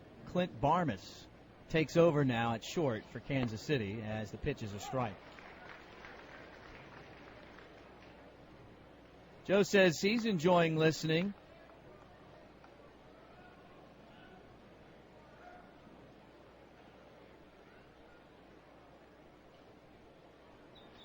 Here's Hochhaver from the stretch. Pitch is swung on, popped in the air. Third base way, and oh, he reached inside the dugout. Moustakas leaned over the railing and made the catch. Nice play. I didn't think he had a shot at it. Partly because where I'm sitting, it's really just hard to tell the trajectory of a pop-up. But a nice play by Moustakas. And there's 1 out.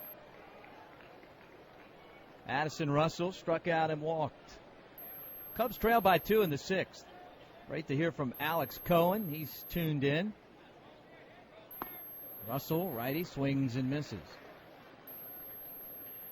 Gabriel wants to know any coverage for tomorrow's B game, live updates or audio. I'm not sure about that. I know we're not going to have the play-by-play of that B game. There's a slow ground ball through the middle and a base hit. Off-speed pitch, and Russell just kind of slowed down the bat, got the barrel on it, and hit it where they weren't.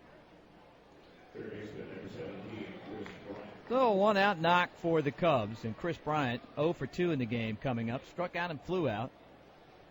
Cubs down by 2 in the 6th. Nick Sandberg says, my whole family is at the game today. I'll be there Friday. Stuck in Lincoln, Nebraska for now. I'll tell you what, it's gorgeous here. I'm not sure what the weather is today in Lincoln, Nebraska, but 85 degrees and sunny in Surprise, Arizona. Throw to first, and the runner's back to the base. Jason Vossler is pinch running for Addison Russell. So Vossler out of minor league camp, wearing the number 99 today.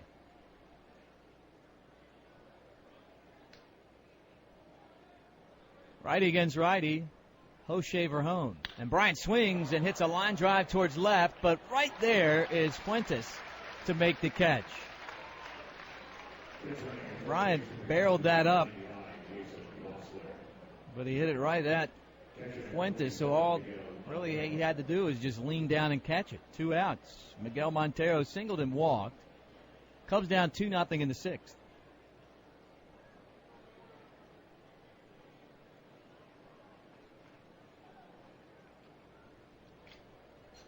Brandon's listening Chris is listening in Brandon, Manitoba, Canada. Let's go Cubs. All right. First pitch is taken, ball one, outside to Montero. Mongoose listening in Ames, Iowa.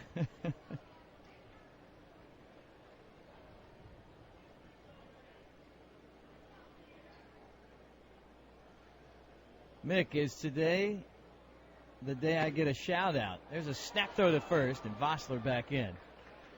Pitch was low and outside to Montero, and then Perez tried to throw out the young rookie at first. All of us Bears at Brookfield Zoo listening.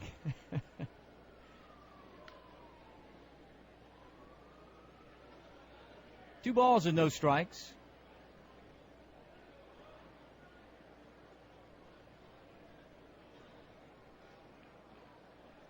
Now the long pause and the pitch. And there's a strike. Tim's got me a lineup he thinks that the Cubs will use tomorrow. Hanneman, Segunas, Young, McKinney.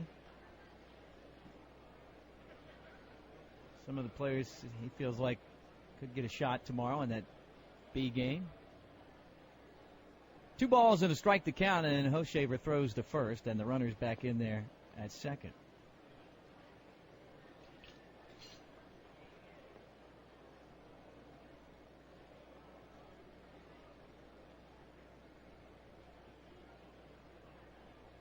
Ashley's listening in Rockford, Illinois. Another pitch off the plate, ball 3 to Montero.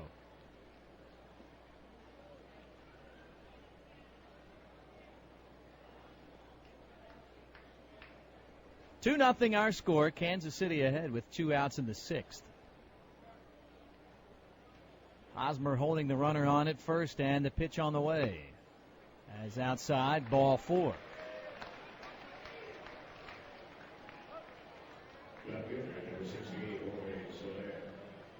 Vossler walks down to second, and Montero, for the second time in this game, has walked. He's been on base 3 times, a couple of walks and a single.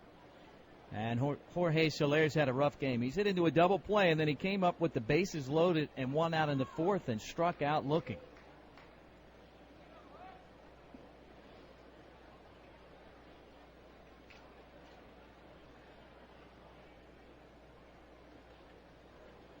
Soler, big strapping right-handed batter out of Cuba. Hoshaver looks at the man at second. And the pitch. Inside and low, ball 1. Been a rough camp so far for Soler. He's got 1 hit and 19 at bats.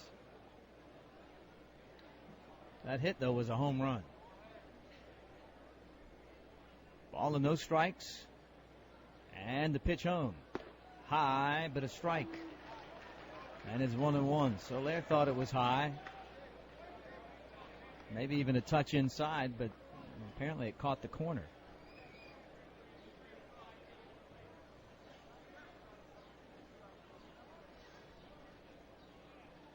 Runners at first and second. And the pitch in the dirt, knocked down by Perez.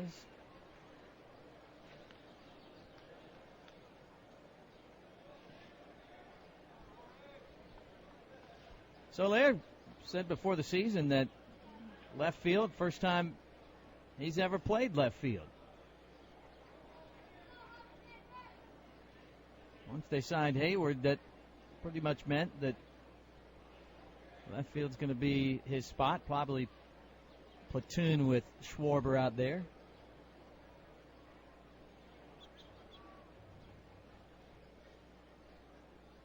Shouldn't be too much different than right. Swing and a miss. Strike 2. He's got a strong arm.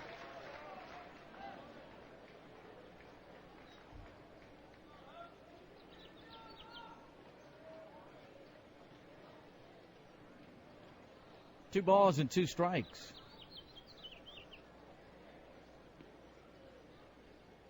Vossler, the Runner at second, big lead. Swing and a miss. Soler strikes out. That's it for the Cubs. They've stranded 2 more on. They've left 5 on in this game. To the home 6th we move. It's still Kansas City 2 and the Cubs nothing. The Chicago Cubs will host the 11th annual Race to Wrigley charity run presented by ATI Physical Therapy on Saturday, April 23rd at Wrigley Field. The 5K course runs through the streets of the Lakeview neighborhood and concludes at Wrigley Field.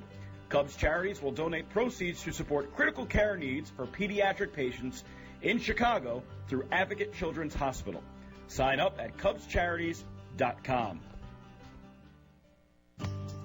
Be sure to check out the EMC Legend Suite located on the Naveen Investments Suite level. Not only will your group enjoy a gourmet food and beverage package, they'll also receive a pregame tour and a visit from a former Cubs player during the game. You will talk baseball, take photos, and get autographs while hearing classic baseball stories. For more information, visit Cubs.com/suites. Are you in charge of planning your next social gathering? Plan a day at Wrigley Field and enjoy special perks only available inside the ballpark. The Chicago Cubs offer special ticket packages for groups of 15 or more. Visit Cubs.com/groups. You're listening to Cubs Baseball with Mick Gillespie and Len Casper.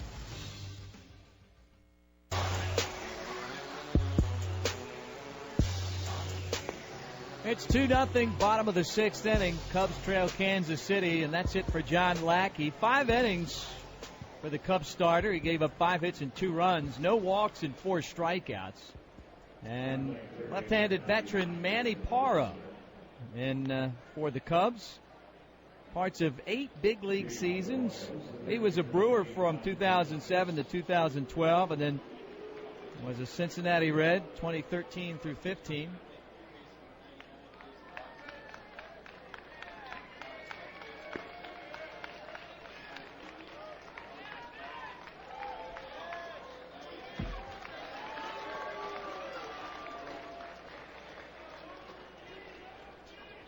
Couple of changes for the Cubs besides Parra. Jason Vossler pinch ran for Addison Russell. Now he is at third base. Chris Negron takes over the shortstop spot, and Arismendi Alcantara is now at second instead of Ben Zobrist. First pitch to Mike Moustakas. A called strike.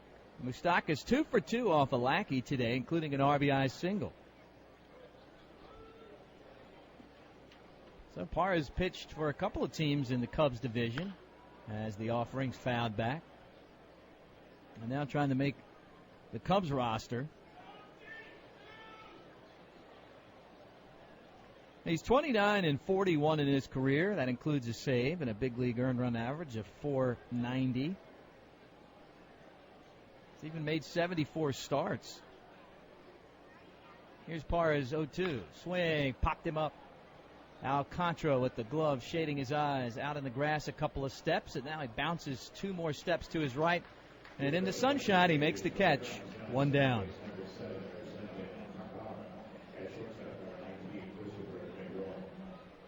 So 1 down here in the Royals' 6th inning. They lead the Cubs by 2. And Whit Mayfield for the first time at the plate. Parra was originally a 26th round pick of the Brewers in 2001. And he signed as a free agent with the Reds in 2013. Here's his pitch to Mayfield, and the right-hander squares the bunt, pulls it back, and takes a strike. Kansas City was 95-67 last year. So the Cubs actually had a better record than Kansas City. Regular season anyway, pitch outside a ball. But take nothing away from Kansas City. They won the American League Central crown. And that was their first division title since 1985. That was also the last year they won the World Series. Here's the 1-1. And a strike on the inside corner. A fastball. It's 1-2.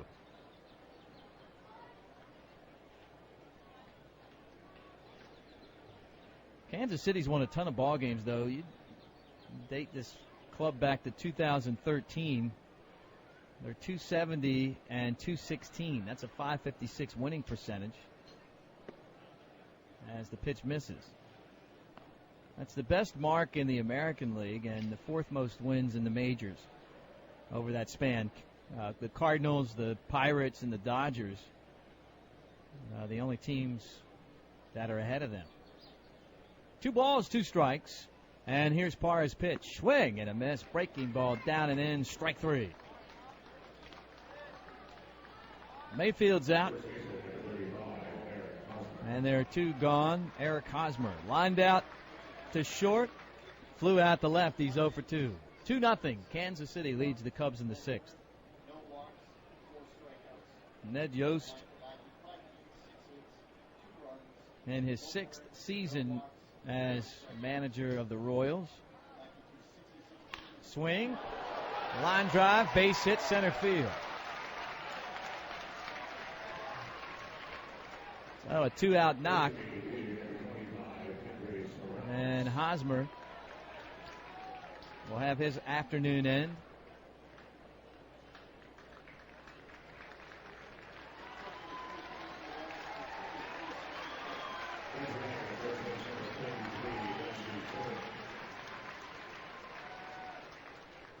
Dusty Coleman will pinch run. So a 2-out single puts a man at first. Kendrys Morales up, and he swings and misses an off-speed pitch. Strike 1. That came down and in on him.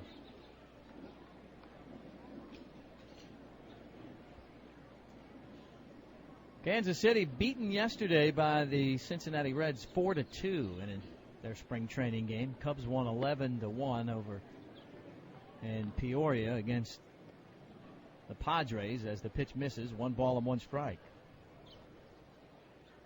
Tomorrow it'll be the Royals and the Dodgers at Camelback Ranch. 1-1 the count.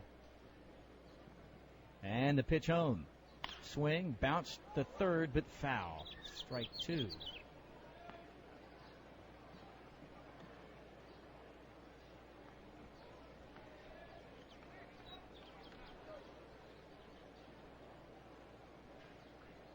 Morales touches the bat on home.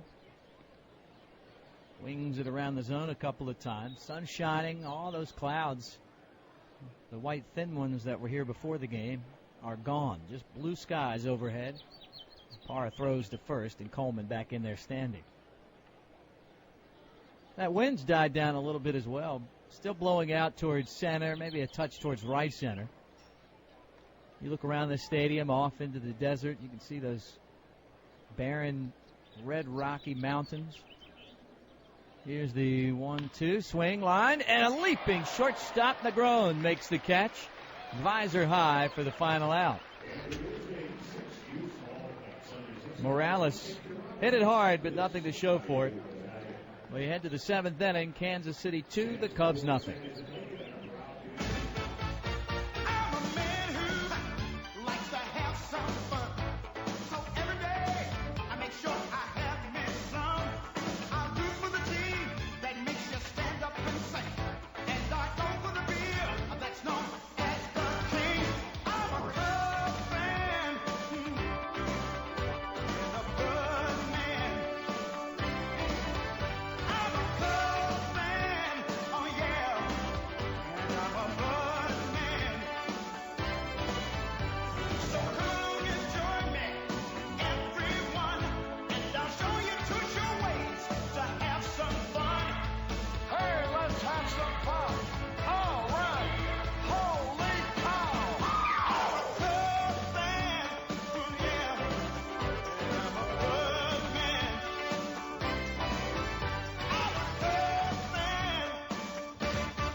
Cubs fans, let's go! Tickets are on sale now at Cubs.com. Following the postseason run and an impressive offseason, there is tremendous excitement leading up to the Wrigley Field opener this year. Plan now to catch all your favorite division rivals as well as interleague matchups that include the Angels, Mariners, and Rangers. The 2016 promotional giveaways include unique bobbleheads, replica throwback jerseys, Budweiser Bleacher Fridays, and much more. With demand so high this season, plan to get your tickets now at Cubs.com. Join in on the conversation by tweeting your Cubs questions to @BroadcasterMick and @LenCasper.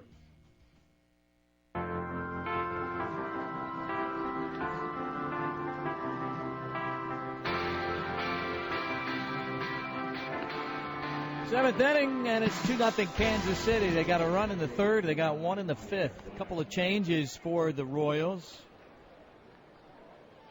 Brian Dunsing is the new pitcher. So Luke Hochshaver out. Hochshaver went an inning and gave up a hit and no runs.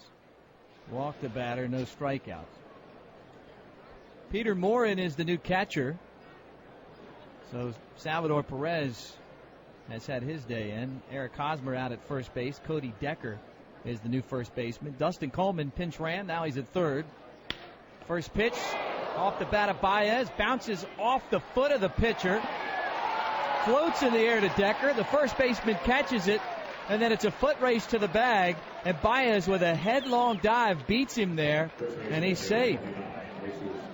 That was odd. It looked like a kick save in hockey. They're going to come out and make sure the pitcher's all right. Baez cracked that ball, trying to get it through the middle. It hit Dunsing's foot, or his cleat. You can see he's looking at his heel. And it popped in the air.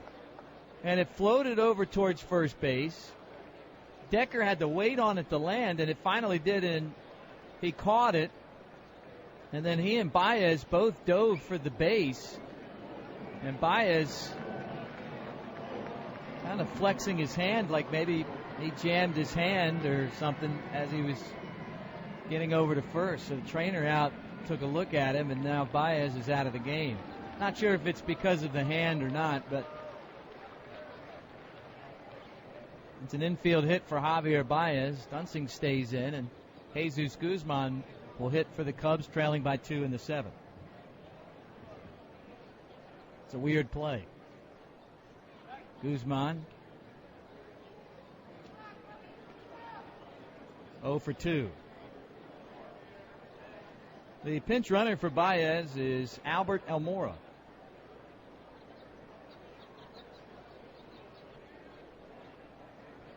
Almora, one of the Cubs' top prospects. We've seen a lot of him this spring as the pitch to Guzman is outside a ball.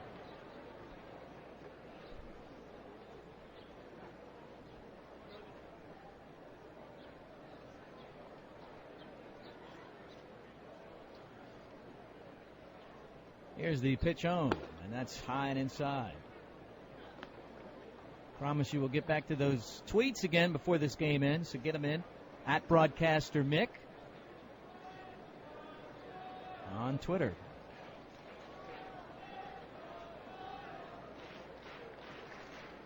Guzman waits. Long look to first, and the pitch is swung on and grounded through the middle and a base hit. Almora rounds second and stops there as Orlando comes up with it. And there's back-to-back hits to start the Cubs' 7th inning. That one found its way through the middle. And now John Andrioli 0 for 2 with a couple of strikeouts up.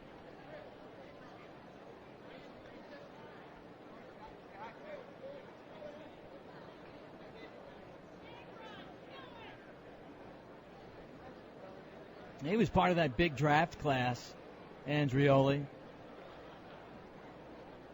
Out of UConn, 10 players drafted from the 2011 Huskies team, including 2 first-rounders.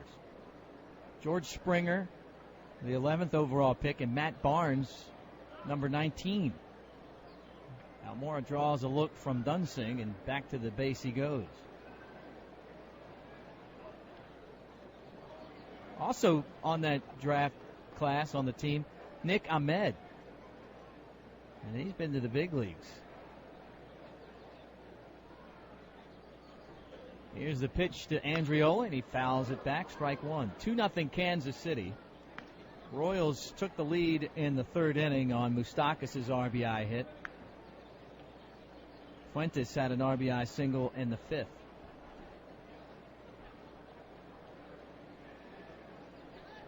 Andreoli had a pretty good career at Connecticut. .340 batting average there. Had 49 stolen bases in 159 games. This time he swings and fouls that pitch back. Also had 80 RBIs, and he's looking for an RBI here. Down 2 strikes as the Cubs have a couple of men on and no outs. Chris Negron waiting on deck for the Cubs.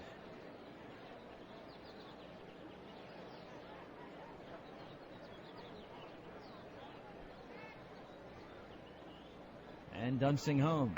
Inside, he just missed the corner. 1 ball and 2 strikes. Sun glistening off the top of that blue Cubs batting helmet. Directly overhead. Andreoli basically standing on top of his shadow. Waves the bat across the zone.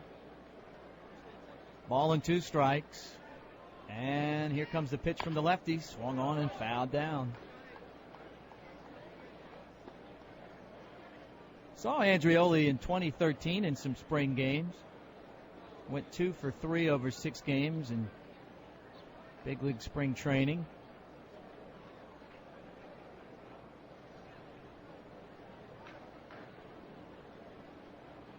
There he is in 2016.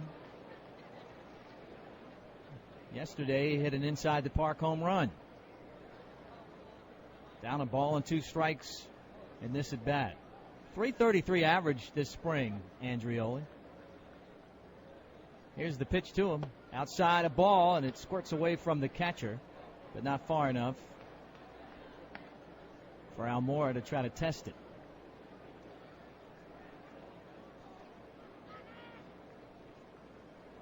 Two and two. Cubs won their first road game of the Cactus League schedule yesterday. Still just 1-5-1 away from Sloan Park. 2 balls, 2 strikes. Here it is. Inside, ball 3. And now the count full. Andreoli, a nice job of falling behind 2 strikes and battling back.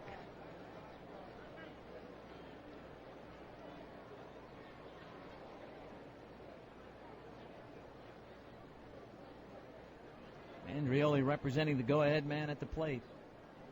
3 balls, 2 strikes. Dunsing looks back at second, and he'll spin off the mound and try to keep Albert Almora from getting too good of a jump.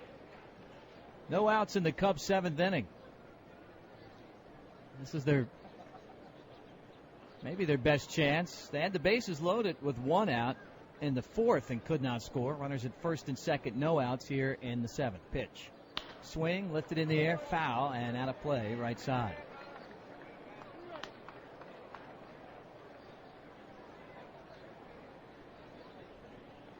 Andreoli. Last year in Iowa, hit .277. He had 5 home runs, 32 RBI there.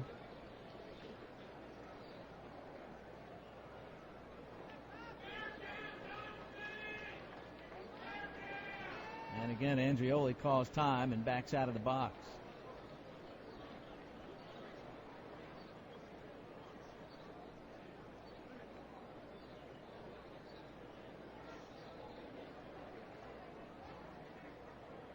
Here's the pitch home. Inside, ball 4, and they're loaded. He was down 2 strikes and eventually walked. And here comes the trainer out again. And I think that's going to be it for Dunsing. The entire Royals infield going to meet on the mound. And I think that's Ned Yost out there as well. Now they got the bullpen ready, and Dunsing has seen his day in. Cubs down by 2. The bases are loaded. Chris Negron coming up, homered in yesterday's game. And they'll try to tie it up or better for the Cubs. We'll tell you who the new pitcher is when we come back as you listen on Cubs.com. You're listening to Cubs Baseball with Mick Gillespie and Len Casper. Clark's Crew is the official kids club of the Chicago Cubs. Team up with Clark as a member of Clark's Crew and receive kid-specific perks, experiences, and merchandise. Visit Cubs.com/Clark to sign up today and be a part of the fun all season long.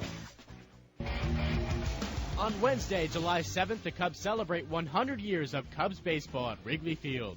The first 30,000 fans in attendance for the 120 matchup with the Reds will receive a 1916 Chicago Cubs replica throwback jersey, presented by Ideal Industries, Inc. For more information, visit Cubs.com. The Chicago Cubs will host the 11th annual Race to Wrigley charity run presented by ATI Physical Therapy on Saturday, April 23rd at Wrigley Field. The 5K course runs through the streets of the Lakeview neighborhood and concludes at Wrigley Field. Cubs Charities will donate proceeds to support critical care needs for pediatric patients in Chicago through Advocate Children's Hospital. Sign up at CubsCharities.com. On Saturday, April 30th, the Cubs battle the Atlanta Braves at 120. The first 10,000 fans in attendance receive a Ron Santo replica statue presented by TransUnion. For more information, including ticket availability, visit Cubs.com.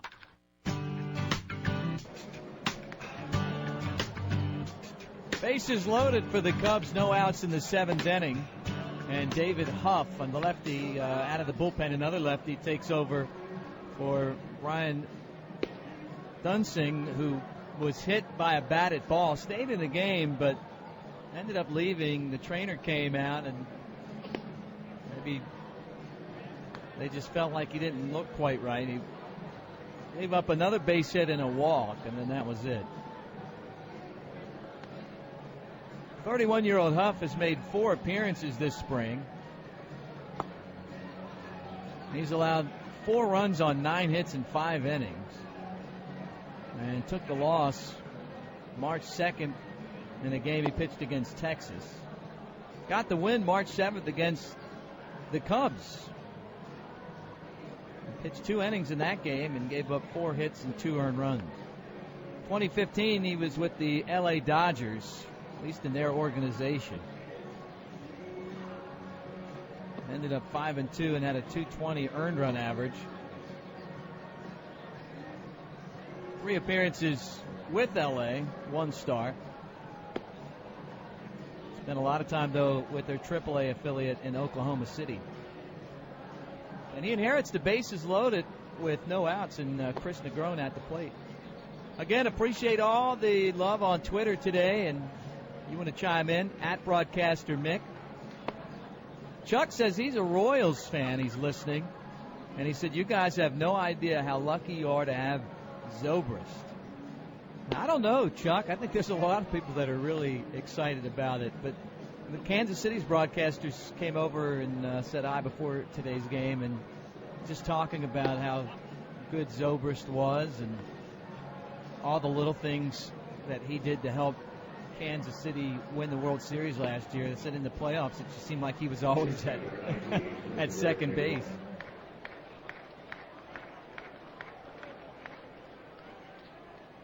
Jeff says, love your work, Mick. Something nobody talks about, injuries. That's the one area the Cubbies can at least afford losing a guy. Yeah, lucky. You don't want to get any injuries during spring training. I can tell you that. But the Cubs have some depth this year. Chris Negron up, bases loaded, no outs, 2-0 Royals, and the first pitch is high for a ball.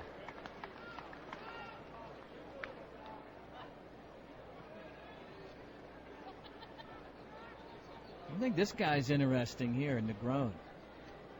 He's had a very good spring. He's a utility player, right-handed batter. Here comes the pitch to him. Swings and pops it up. That one's in the shallow right down the line, ranging over Colon, and the second baseman makes the catch. And that's the first out. He also throws it to the plate. Almora thought about tagging, but stays put, 1 gone. Seen Negron, he can play infield, outfield. He swung the bat well, but missed an opportunity there. And now back to the top of the lineup for Arismendi Alcantara. Cubs down 2-0, bases loaded.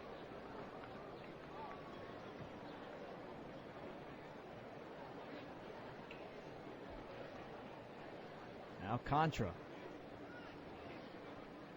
First at bat today, switch hitter from the right side. Bounces it to third. Coleman goes to second for one. The relay to first, two. Coleman to Colon and on to Decker. Alcantara hits into a 5-4-3 inning-killing double play. Cubs had the bases loaded, no outs, and they do not score. We head through stretch time in Surprise. Kansas City 2 and the Cubs nothing. Hey, Cubs fans, let's go. Tickets are on sale now at Cubs.com. Following the postseason run and an impressive offseason, there is tremendous excitement leading up to the Wrigley Field opener this year. Plan now to catch all your favorite division rivals as well as interleague matchups that include the Angels, Mariners, and Rangers. The 2016 promotional giveaways include unique bobbleheads, replica throwback jerseys, Budweiser Bleacher Fridays, and much more. With demand so high this season, plan to get your tickets now at Cubs.com. Treat your clients and guests to an all-inclusive suite experience this season at Wrigley Field on the new Veen Investment Suite level. Businesses and individuals alike find suites to be a perfect private setting to host their guests. Suites are an unforgettable experience for both die-hard fans and casual observers. To book your premier experience at the ballpark, visit Cubs.com/suites.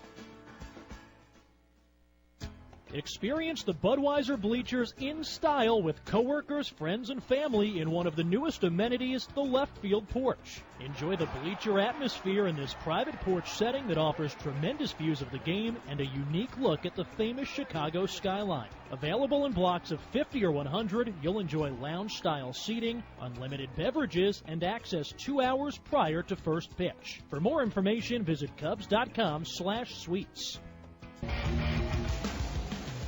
On Sunday, September 17th, the Cubs take on the Brewers at 1:20. The first 10,000 fans in attendance receive a Cubs stainless steel drink bottle presented by Ideal Industries, Inc. For more information or to purchase tickets, visit Cubs.com.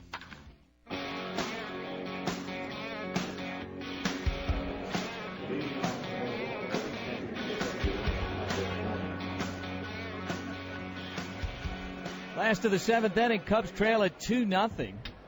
And the Royals come back up. Cubs had the bases loaded with no outs and could not score. No runs on 5 hits and no errors for the Cubs. 2 runs, 7 hits, and no errors for Kansas City. Peter Morin up, and he swings at the first pitch and skies at the deep center. Ranging back is the new center fielder, Albert Almora. He's on the run. He dives. Oh, and he made the catch. Deep right center field. Almora with a headlong dive and an amazing out. He had a long run to go. He had it off the crack of the bat, but you're dealing with the sun. And Almora, I'm talking about the Superman dive and fully extended, made the catch. Carl Edwards Jr. is the new pitcher. Here's Christian Colon. He squares the bunt and pulls it back and takes a ball. Wilson Contreras catching now for the Cubs. Miguel Montero's afternoon's over. Almora. Juan Perez is in right field now. John Andrioli's day's over. Or is it? Maybe he's out in left.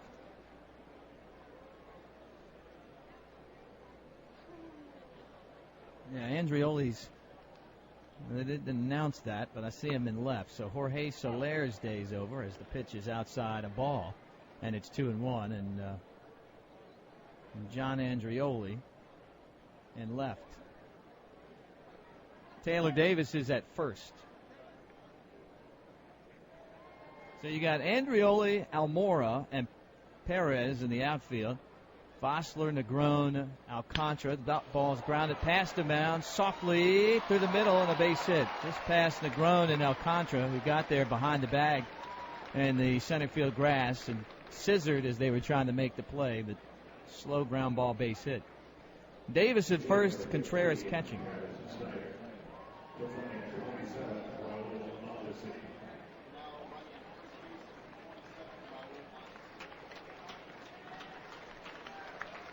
Raul Mondesi is the pinch runner at first. And Travis Schneider is batting now, pinch hitting. 2-0 score. Royals ahead in the 7th inning.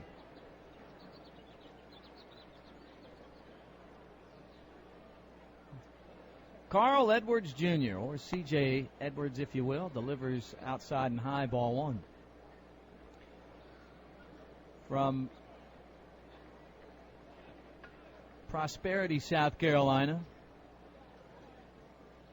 Had committed out of high school he was going to pitch at Charleston Southern. He wanted to go there and play baseball with his best friend as the pitch is outside a ball, who is a year older and a catcher on the team already. A young man by the name of Will Bedenbaugh.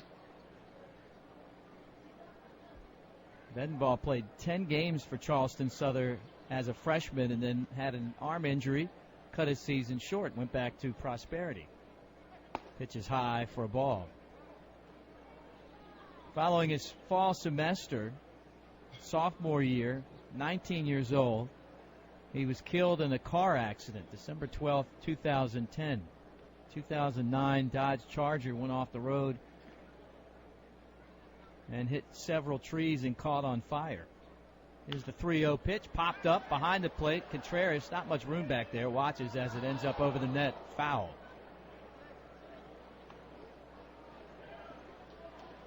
And that had a huge impact on young Edwards. Instead of going to play college baseball at Charleston Southern, without his best friend there, would eventually sign with the Texas Rangers. Late round pick.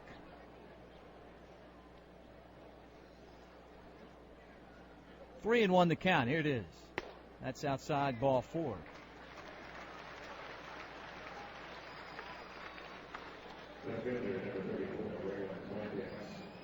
Raymond Fuentes now up 1 for 2 with an RBI hit in the game. Joe Madden out of the Cubs dugout. That might be it for Edwards. A couple of men on and 1 out. And that's it.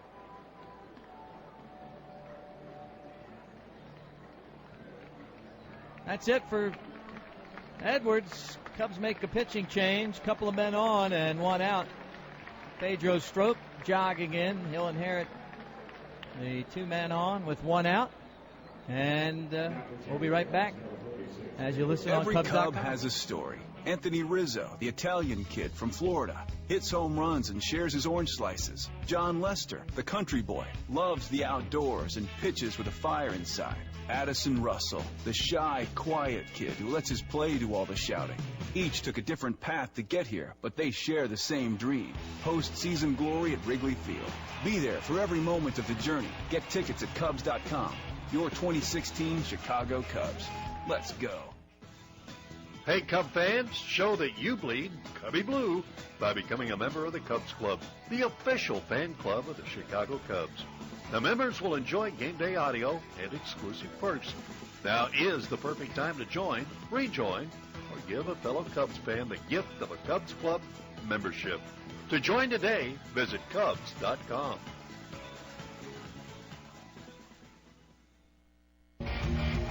On Monday, April 11th, the Cubs take on the Reds in their home opener at 7:05.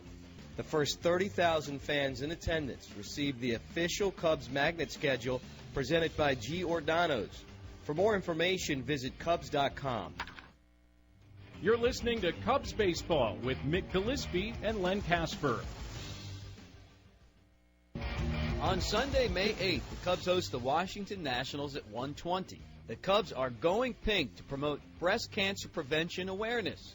All fans and the Budweiser bleachers will receive a Cubs charity pink out t-shirt presented by Advocate Healthcare. For more information and ticket availability, visit Cubs.com.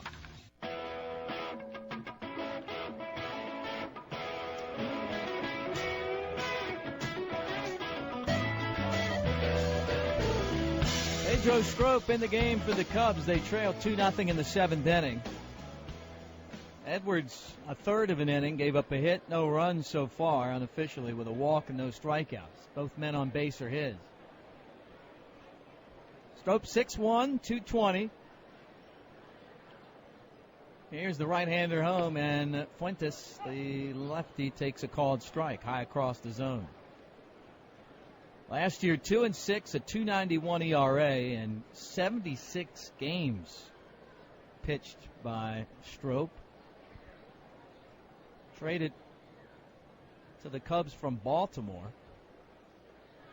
Here's the 0-1. Swing, fly ball, deep right field. Perez back. He's at the wall. He turns around. It's gone. 3-run shot for Fuentes, who's now driven in 4. And Kansas City's broke it open. They lead 5-0.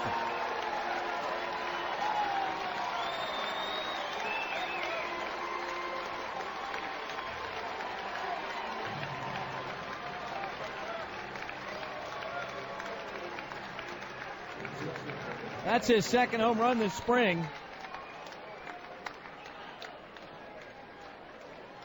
Just left it up a little bit. And Fuentes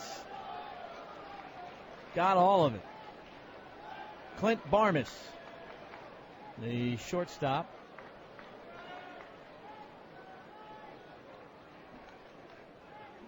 And the first pitch to the right, he's a strike. At Broadcaster Mick on Twitter. Get to some of your tweets here. Tom Selleck. There's another fly ball to left. Backing up Andreoli. Still drifting back, and he makes the one-handed catch as he stumbles onto the warning track. Fighting the sun there. And that's the second out. So Cody Decker, with 3 runs in and 2 outs, none on, I'll bet, for the first time. Talking about starters, do you think the 5th spot is locked up? Kyle Hendricks or Jason Hamill? I don't know. Yeah, I think it is. And they both looked really solid this spring so far. First pitch, Decker swings and misses for a strike. But anything can change. I mean, anything can happen between now and spring training. But I'd be surprised, and I think anyone covering the team would be as well. There's a strike, and it's 0-2. Fastball. Shane says, hey, Mick, cold and windy here in North Iowa. I'll take your word for it. Now the 0-2. Swing and a miss, struck him out. Comes in, inherits a couple of runners, gives up a home run, and then it's a fly out and a strikeout, and the inning's over. We head to the business end of this game. Royals add 3 to the lead. They're ahead of the Cubs 5-0. Clark, the official mascot of the Chicago Cubs, can be a part of your next event. From community outings to wedding receptions and birthday parties, Clark wants to be invited. Visit Cubs.com/kids for more information on bringing Clark to your next party. Treat your clients and guests to an all-inclusive suite experience this season at Wrigley Field on the new Veen Investment Suite level. Businesses and individuals alike find suites to be a perfect private setting to host their guests. Suites are an unforgettable experience for both die-hard fans and casual observers. To book your premier experience at the ballpark, visit Cubs.com/suites. Experience the Budweiser bleachers in style with coworkers, friends, and family in one of the newest amenities, the left field porch. Enjoy the bleacher atmosphere in this private porch setting that offers tremendous views of the game and a unique look at the famous Chicago skyline. Available in blocks of 50 or 100, you'll enjoy lounge-style seating, unlimited beverages, and access 2 hours prior to first pitch. For more information, visit Cubs.com/suites. Join in on the conversation by tweeting your Cubs questions to @BroadcasterMick and @Len Casper.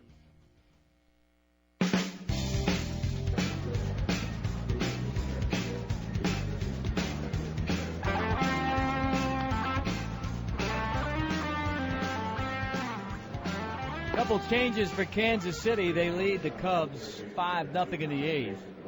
Terrence Gore is now the left fielder.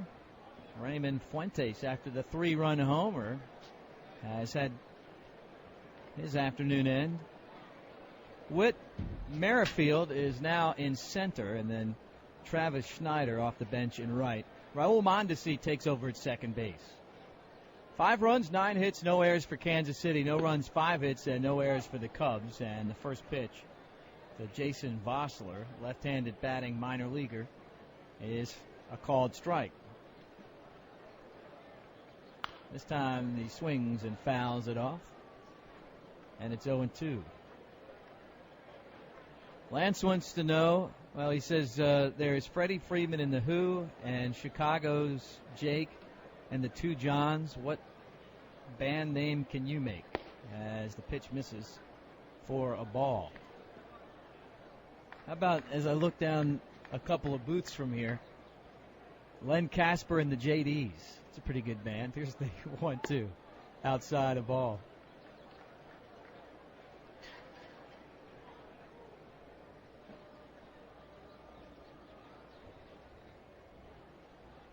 Now the 2-2. Huff delivers. Swing, fouled off. Now I'll have to think about that.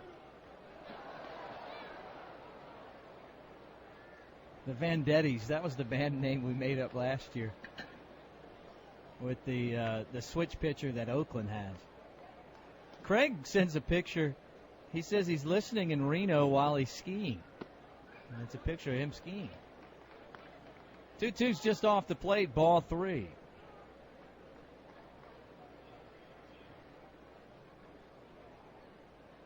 Here comes the payoff pitch. Swing, fouled back. And the count remains full. Michelle listening in Trinity, Texas. Wearing my Cubby blue. She's got blue nail polish pulling for the Cubs.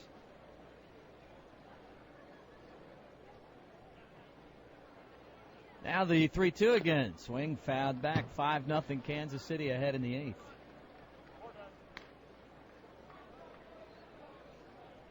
Zach listening in my cube at work. So the only thing helping me get through my day, go Cubs go.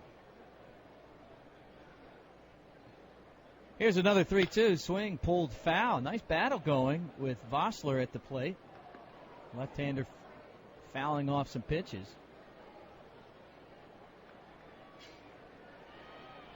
He's over 8 now.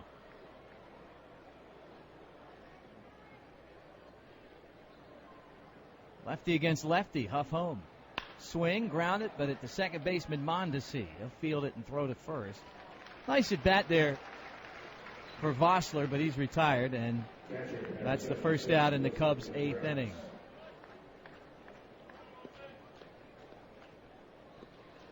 Wilson Contreras, the Cubs catcher, coming up. Cubs trail 5-0 as they bat. 10 pitches thrown to Vossler, all told. First pitch, Contreras swings and misses, strike 1.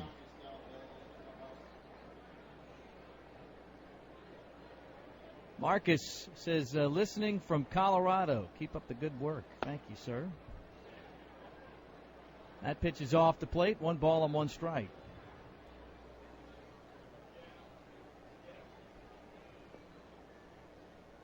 Now the 1-1 outside a ball. Appreciate all of you sending in those tweets. Never miss a game. Pocahontas, Arkansas. That's Sarah. Here's the 1-2 to Contreras. And that one's low and all the way to the backstop.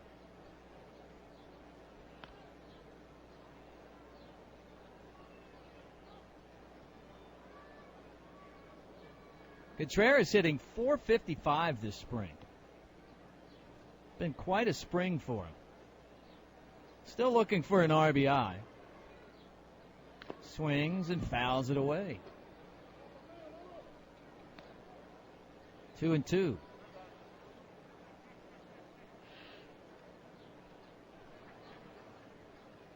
I think Contreras is, of the minor leaguers, at the top of the list as far as how good his camp's been. This time he swings and pops it in the shallow right field. Back there, Mondesi, and the second baseman was moving over towards the line. He backpedals a couple of steps and makes the catch.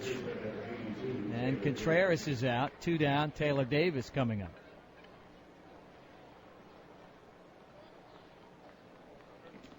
Cubs trail by 5. Batting in the 8th. None on and 2 outs. And Taylor Davis will have a chance.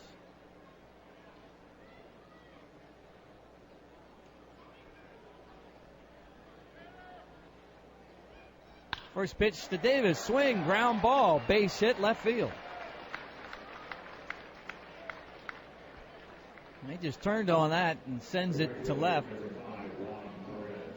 So Juan Perez will bat.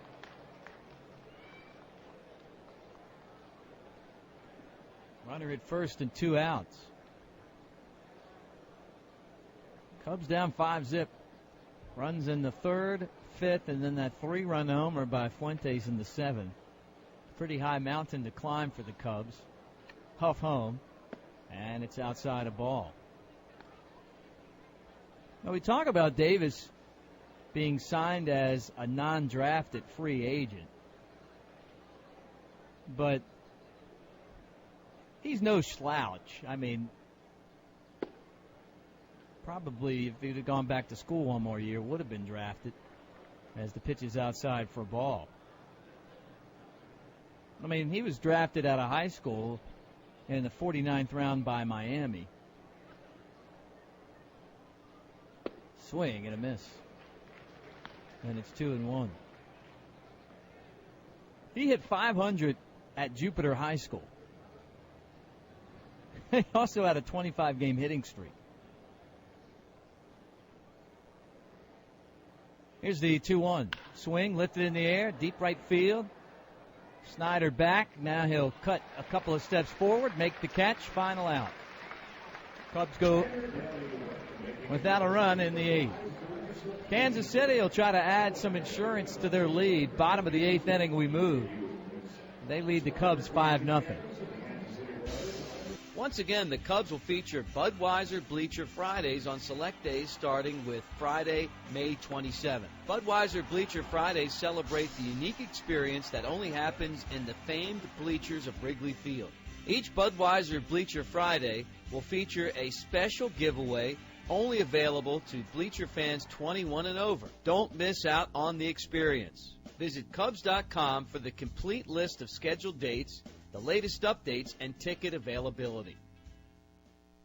Hey Cubs fans, let's go! Tickets are on sale now at Cubs.com. Following the postseason run and an impressive offseason, there is tremendous excitement leading up to the Wrigley Field opener this year. Plan now to catch all your favorite division rivals as well as interleague matchups that include the Angels, Mariners, and Rangers. The 2016 promotional giveaways include unique bobbleheads, replica throwback jerseys, Budweiser Bleacher Fridays, and much more. With demand so high this season, plan to get your tickets now at Cubs.com. There's still time to sign up for the Chicago Cubs baseball summer camps presented by ATI Physical Therapy and Ideal Industries. Young sluggers ages 5 to 13 will suit up in Cubs gear, meet a current Cubs player, and receive top-notch baseball instruction around the Chicagoland area. To enroll your child in the camp experience of a lifetime, visit Cubs.com/kids. Tomorrow, the Cubs will face the Arizona Diamondbacks at 6:05 Central Time. You can listen right here on Cubs.com. Join in on the conversation by tweeting your Cubs questions to @BroadcasterMick and @LenCasper. Hector Rondon will pitch for the Cubs. They trail at 5-0, bottom of the 8th inning here. And surprise as they take on the Kansas City Royals. Mike Moustakas had an RBI single in the 3rd. That was with 2 outs. Alcides Escobar tripled. And then Moustakas got a shot and drove him in. After that, it's been all Raymond Fuentes as Whit Merrifield checks his swing on the pitch. Could not hold up strike 1. Fuentes had an RBI single in the 5th, and then a 3-run homer in the 7th. There's a ground ball past the second baseman Alcantara and a base hit on in the right. And so Merrifield with a hit. Now Dusty Coleman.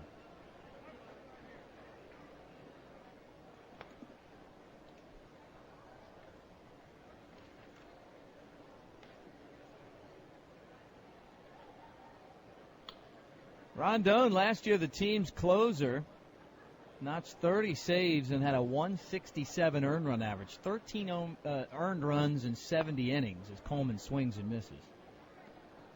And became just the second pitcher in Cubs history to save 30 games with a 167 or lower earned run average. Not too shabby. Throw to first, runner back to the base.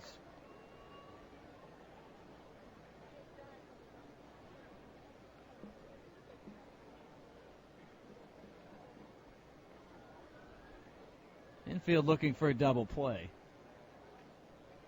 And that's low. Final line on Edwards. A third of an inning, a hit, 2 runs earned with a walk. And then Pedro Strop, 2/3 of an inning, 1 hit, 1 run. No walks and a strikeout. 5-0 Kansas City in the 8th. Here's the pitch. And that one's a little low. And it's 2 balls and a strike.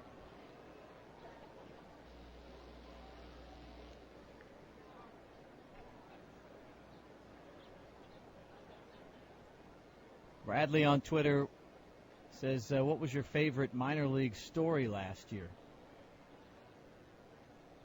Here's the 2-1. Swing, fly ball, deep right field. Perez back. He's at the warning track, and that's into the bullpen, a home run. Dusty Coleman, a 2-run shot. Kansas City leads 7-0.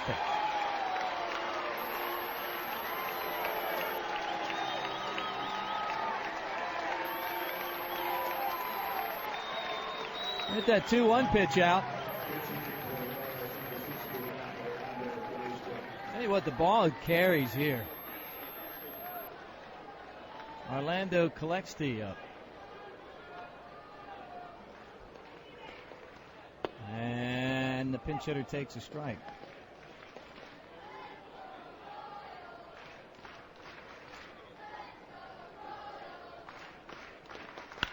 There's a ground ball, base hit. It's in the left field. First 3 batters against Rondon have hits. Parker Morin coming up. 7-0 Kansas City in the 8th. You know, I'm trying to think my favorite minor league story last year.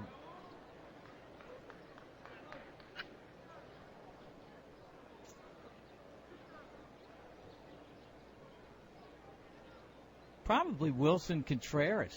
He's in the game right now behind the plate. First pitch swinging, soft line drive, base hit over Negron in the center field. 4 straight hits. Runners at first and second as Morin singles. So now Raul Mondesi with a couple of men on and a 7-0 lead and 2 in already and no outs. Yeah, at the beginning of the year, you know, all the talk in Tennessee was about Kyle Schwarber. And the other catcher was Wilson Contreras, and those two platooned every other game behind the plate.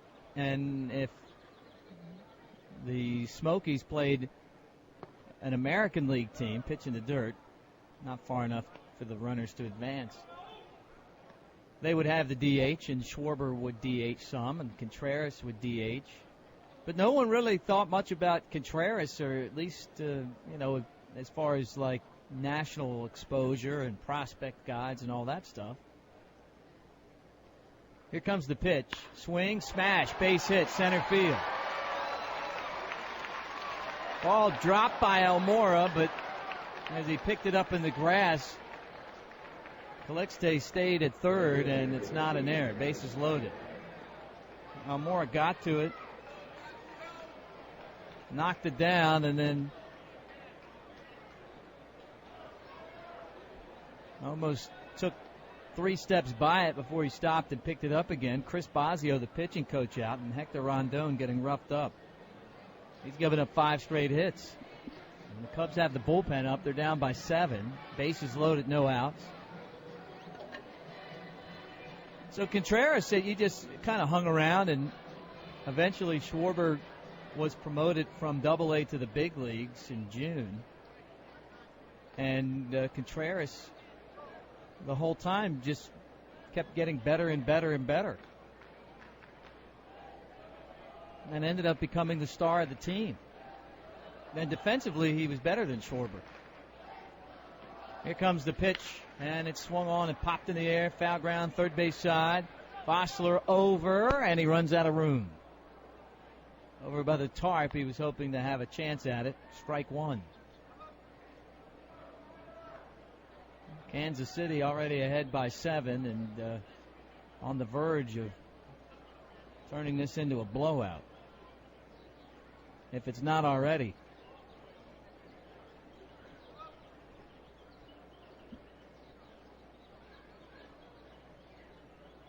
Lefty at the plate, righty on the mound. Here's the pitch, and that's inside and low. And it's 1 ball and 1 strike. Contreras led the league in batting and then kind of had a little bit of a rough patch in August. Looked like he might not win the batting title in the league. And then with about 2 weeks left, he got hot again. Here's the 1-1. Swing fouled off. And then going into the final game of the season, Max Kepler of Chattanooga and he were within, a couple of points of each other for the crown, if you want to call it that in the minor leagues. And Contreras really could have sat out and won the batting title. Instead, he went and played and got 4 hits and 4 bats. There's a high fastball, swing and a miss, strike 3. Snyder's out, 1 down. Now Terrence Gore. 2 runs in already. It's 7-0. Kansas City's ahead in the 8th inning as they bat.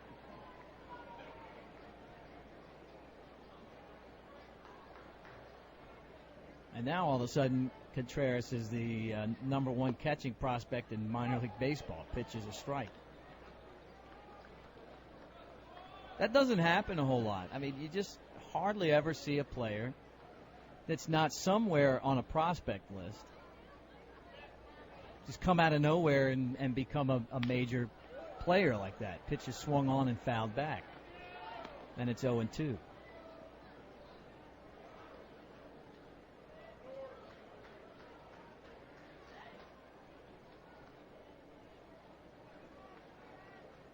Oh, to the count. Infield looking for a double play to try to end this inning.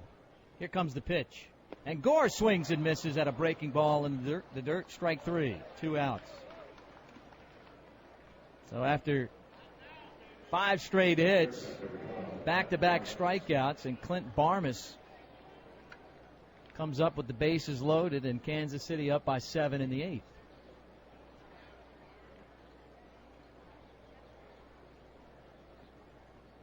Here's Rondon. Looks at the man at third, and the pitch home. Inside, ball 1. Fastball.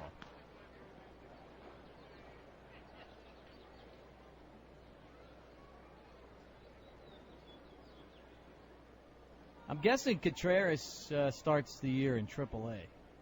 He'd be Iowa's catcher. Swing, line drive, base hit. Left field. 2 runs will score, and Kansas City leads 9-0.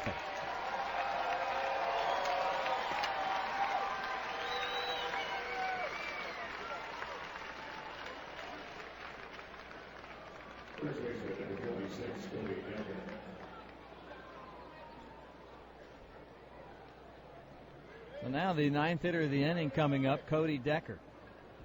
4 runs in. Kansas City scored 7 of their 9 runs in the last 2 frames. Edwards stroke, and here's a line drive. Right field, base hit. A throw from right field from Perez sails all the way to the backstop. It's 10-0. Decker with an RBI single. And now Joe Madden out, and that's it for Rondon. Kansas City bats around against the Cubs closer in the 8th. So a new pitcher coming in from the pen. Another rough outing for Rondon. Had a tough one against Oakland and Mesa Sunday, and this one even worse. So he'll try to shake it off before he gets back out there again next time. And the Cubs will bring in someone from the bullpen to try to end this inning. It's 10-0 Kansas City on Cubs.com. On Monday, August 1st, the Cubs battle the Miami Marlins at 7:05. The first 10,000 fans in attendance receive a Chris Bryant Rookie of the Year bobblehead, presented by Wintrust Community Banks. For more information or purchase tickets, visit Cubs.com. Hey, Cubs fans, let's go! Tickets are on sale now at Cubs.com. Following the postseason run and an impressive offseason, there is tremendous excitement leading up to the Wrigley Field opener this year. Plan now to catch all your favorite division rivals as well as interleague matchups that include the Angels, Mariners, and Rangers. The 2016 promotional giveaways include unique bobbleheads, replica throwback jerseys, Budweiser Bleacher Fridays, and much more. With demand so high this season, plan to get your tickets now at Cubs.com. Tomorrow, the Cubs will face the Arizona Diamondbacks at 6:05 Central Time. You can listen right here on Cubs.com. On Sunday, August 14th, the Cubs battle the Cardinals. The first 5,000 kids in attendance receive a Clark hat, presented by Velveeta. For more information or to purchase tickets, visit Cubs.com. Join in on the conversation by tweeting your Cubs questions to @BroadcasterMick and @LenCasper. You're listening to Cubs Baseball with Mick Gillespie and Len Casper. All right, Michael Jensen out of the Cubs bullpen. They trail at 10-0 in the 8th inning. 5 runs in. A rough go by Cubs closer Hector Rondon to the tune of 7 hits in 2/3 of an inning. 5 runs earned, no walks and 2 strikeouts, and he leaves a couple of men on base. So for the second time this inning, Whit Merrifield batting. And minor leaguer Michael Jensen on the mound to try to get him out. Here it comes, 10-zip Royals, and the pitch is a strike. Kyle says he's a Tigers fan in Michigan. Changed the station to listen to the Cubs while he's at work. Tigers won. Cubs are his new favorite NL team. Got to have a NL and an AL team as the pitch is fouled back. For a long time, they never played each other unless it was the World Series, and maybe it's a little harder now with interleague play all the time. I certainly appreciate that.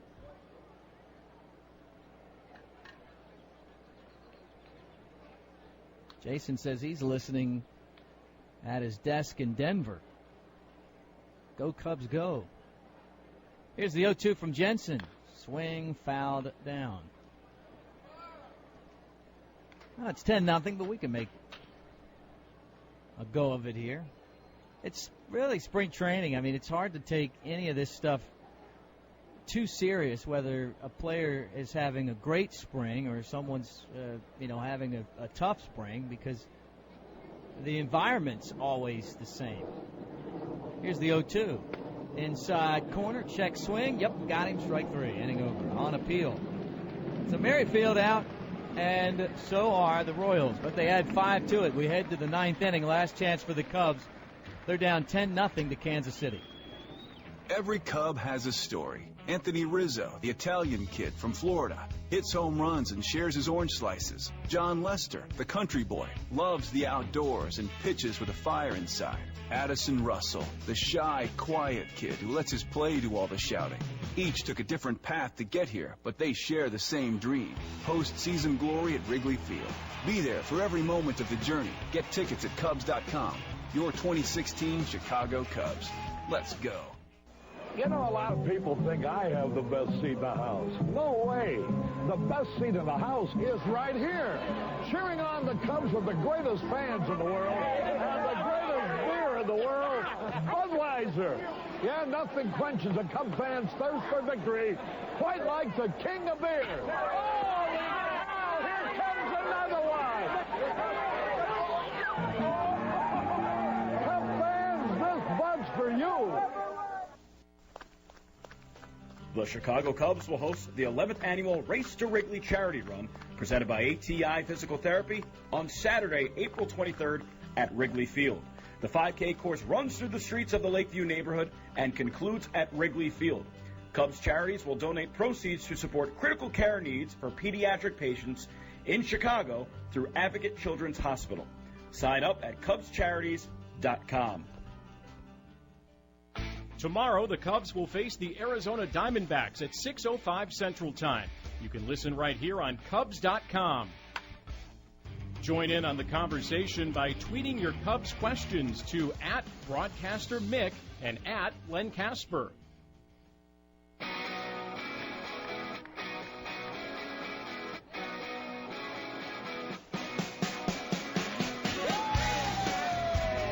Lefty John Lannon out the pitch for Kansas City. They lead the Cubs 10-0 in the ninth inning. Albert Almora Jr. will lead off for the Cubs. Last chance for the Cubs. 10 runs, 16 hits, no errors for the Royals. No runs, 6 hits, and no errors for the Cubs. And here comes the pitch to the righty Almora, and it's high for a ball. Now the Cubs won 11-1 yesterday, and then today it's been almost the exact opposite. They won by 10 yesterday. They're down by 10 today as Almora swings and misses. Do it again tomorrow, 6:05 Central Time. First pitch scheduled, Cubs and Diamondbacks.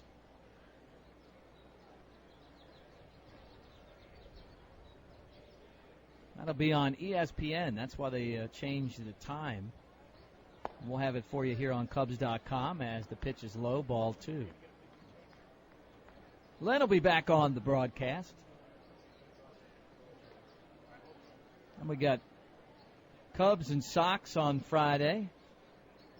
Swing fouled off. Tomorrow, Archie Bradley against Jason Hamill.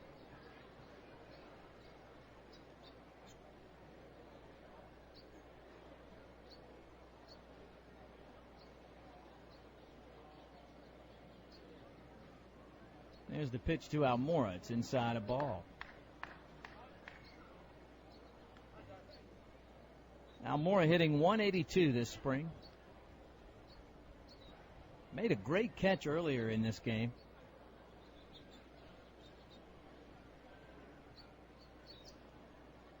Swing fouled back. One more matchup between the Cubs and the Royals. That's Sunday. And that'll be at Sloan Park in Mesa. Here's the 3-2. Swing, ground ball. Past the mound, past second base, and in the center field a hit.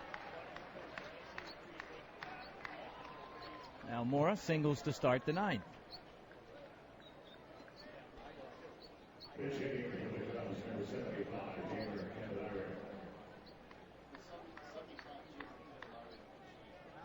Jamer Candelario pinch hitting. He's been on the entire roster one of the best hitters the Cubs have had this spring. He's hitting .357, 10 for 28 as he takes a strike. That includes 3 doubles, a couple of home runs, and 3 RBIs. 10-0 Royals in the ninth. And the pitch home. Lannon misses high. 1 ball and 1 strike. Special thanks to Gordon Wittenmeyer of the Chicago Sun-Times and Patrick Mooney from CSN Chicago for helping us out. Gordon was our pregame show guest as the pitch is a strike. And Mooney came on in the 3rd inning to talk Cubs baseball. It's really crazy that there's not a whole lot of stories so far this spring training. It's been very quiet. Here's the 1-2. Swing, lifted in the air, shallow right field. Coming into it, Schneider. He makes the catch. 1 out.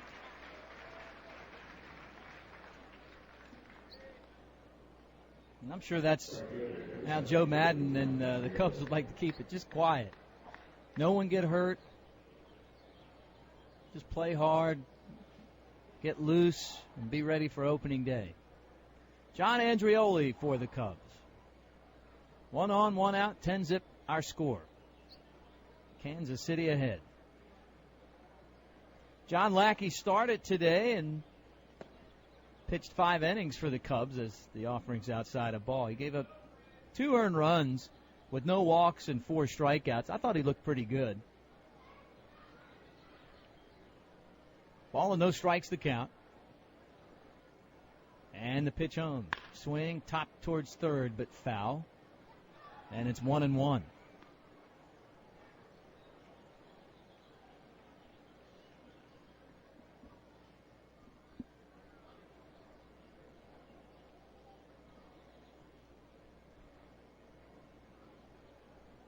How about this crowd in surprise? 11,076. 11,076 our crowd today. It's a big gathering of baseball fans to watch 2 teams dressed in blue as the pitch is low. And it's 2 balls and a strike.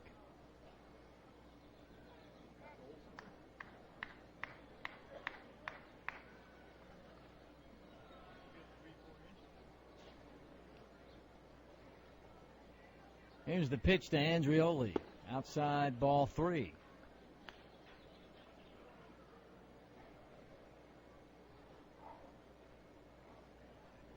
Cubs have been in Mesa, Arizona for spring training 38 years now. That's the longest streak in the Cactus League. 38 straight years. Here it comes. Swing fouled back. Second longest streak is 36 consecutive years. San Francisco has been in Scottsdale. But I'll tell you what, none of them even come close to the Detroit Tigers. They've been in Lakeland, Florida, 71 years. I mean, that's generations of spring training. And of course, that's the Grapefruit League. 3-2, and the pitch home. Swing, line drive, whistling, base hit to left. Played on a bounce by Gore. Runners at first and second. John Andreoli punished that baseball. So Christopher Negron will bat. 10-0. Cubs trying to get on the board here in the 9th.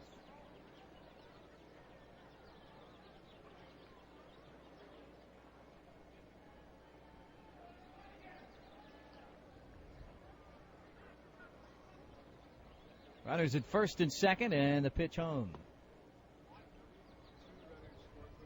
And that's off the plate, ball 1.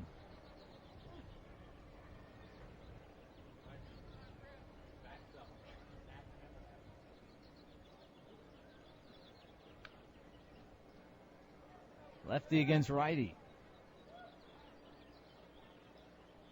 There's a big bouncer towards third. Charging to get it, Coleman. Off balance throw to first, 2 outs.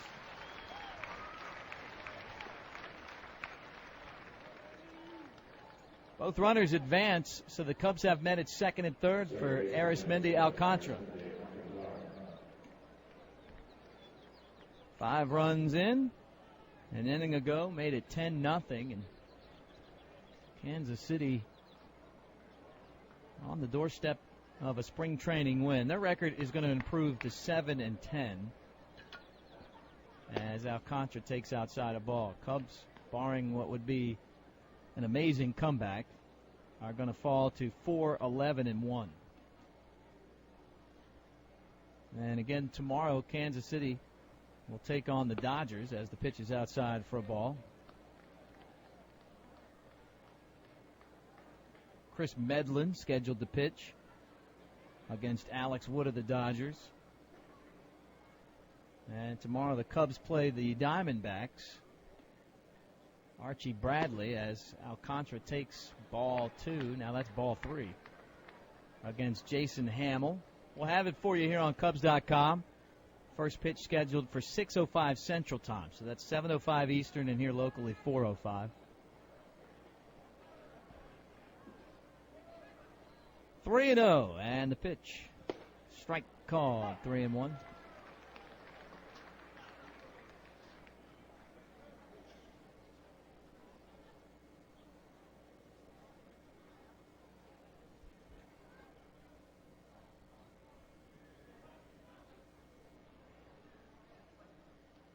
Now the 3-1 pitch.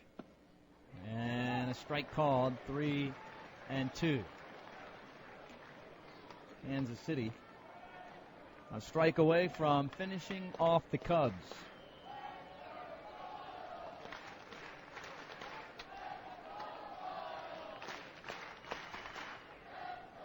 Here's the 3-2, ball 4, bases loaded. That was low and away. So another shot for Jason Vossler. This time with the bases loaded and 2 outs in the 9th, and the Cubs down by 10.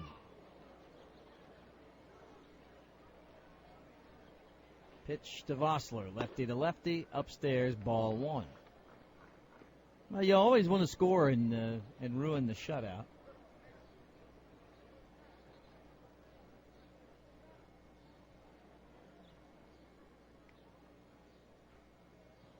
Here's Lannon's pitch. Swing, popped in the air to left. Terrence Gord coming to it. The left fielder's under it, and he's got it, and the game is over. And our final score is Kansas City 10, the Cubs nothing. Chris Young gets the win. John Lackey takes the loss. 10 runs, 16 hits, no errors, and 5 left on base for Kansas City. The Cubs no runs. And 6 hits, no errors, and the Cubs strand 8 on base. Time of the ball game, 2 hours and 41 minutes. And we played it in front of 11,076 here in Surprise, where the Royals beat the Cubs 10-zip. Again, Cubs fall to 4-11-1 this spring. Kansas City jumps to 7-10. We'll talk to you tomorrow again. Game time scheduled for 6:05 Central. We'll be on the air 15 minutes before. Archie Bradley for the Diamondbacks, 2-0 with a 4.70 ERA against right-hander Jason Hamill, 1-0 with no earned runs allowed. That game will take place at Sloan Park in Mesa, and we look forward to talking to you again tomorrow. So for our studio broadcast site engineer, Joey Liberatore, I'm Mick Gillespie thanking you from Surprise. We'll talk to you tomorrow. So long, everybody.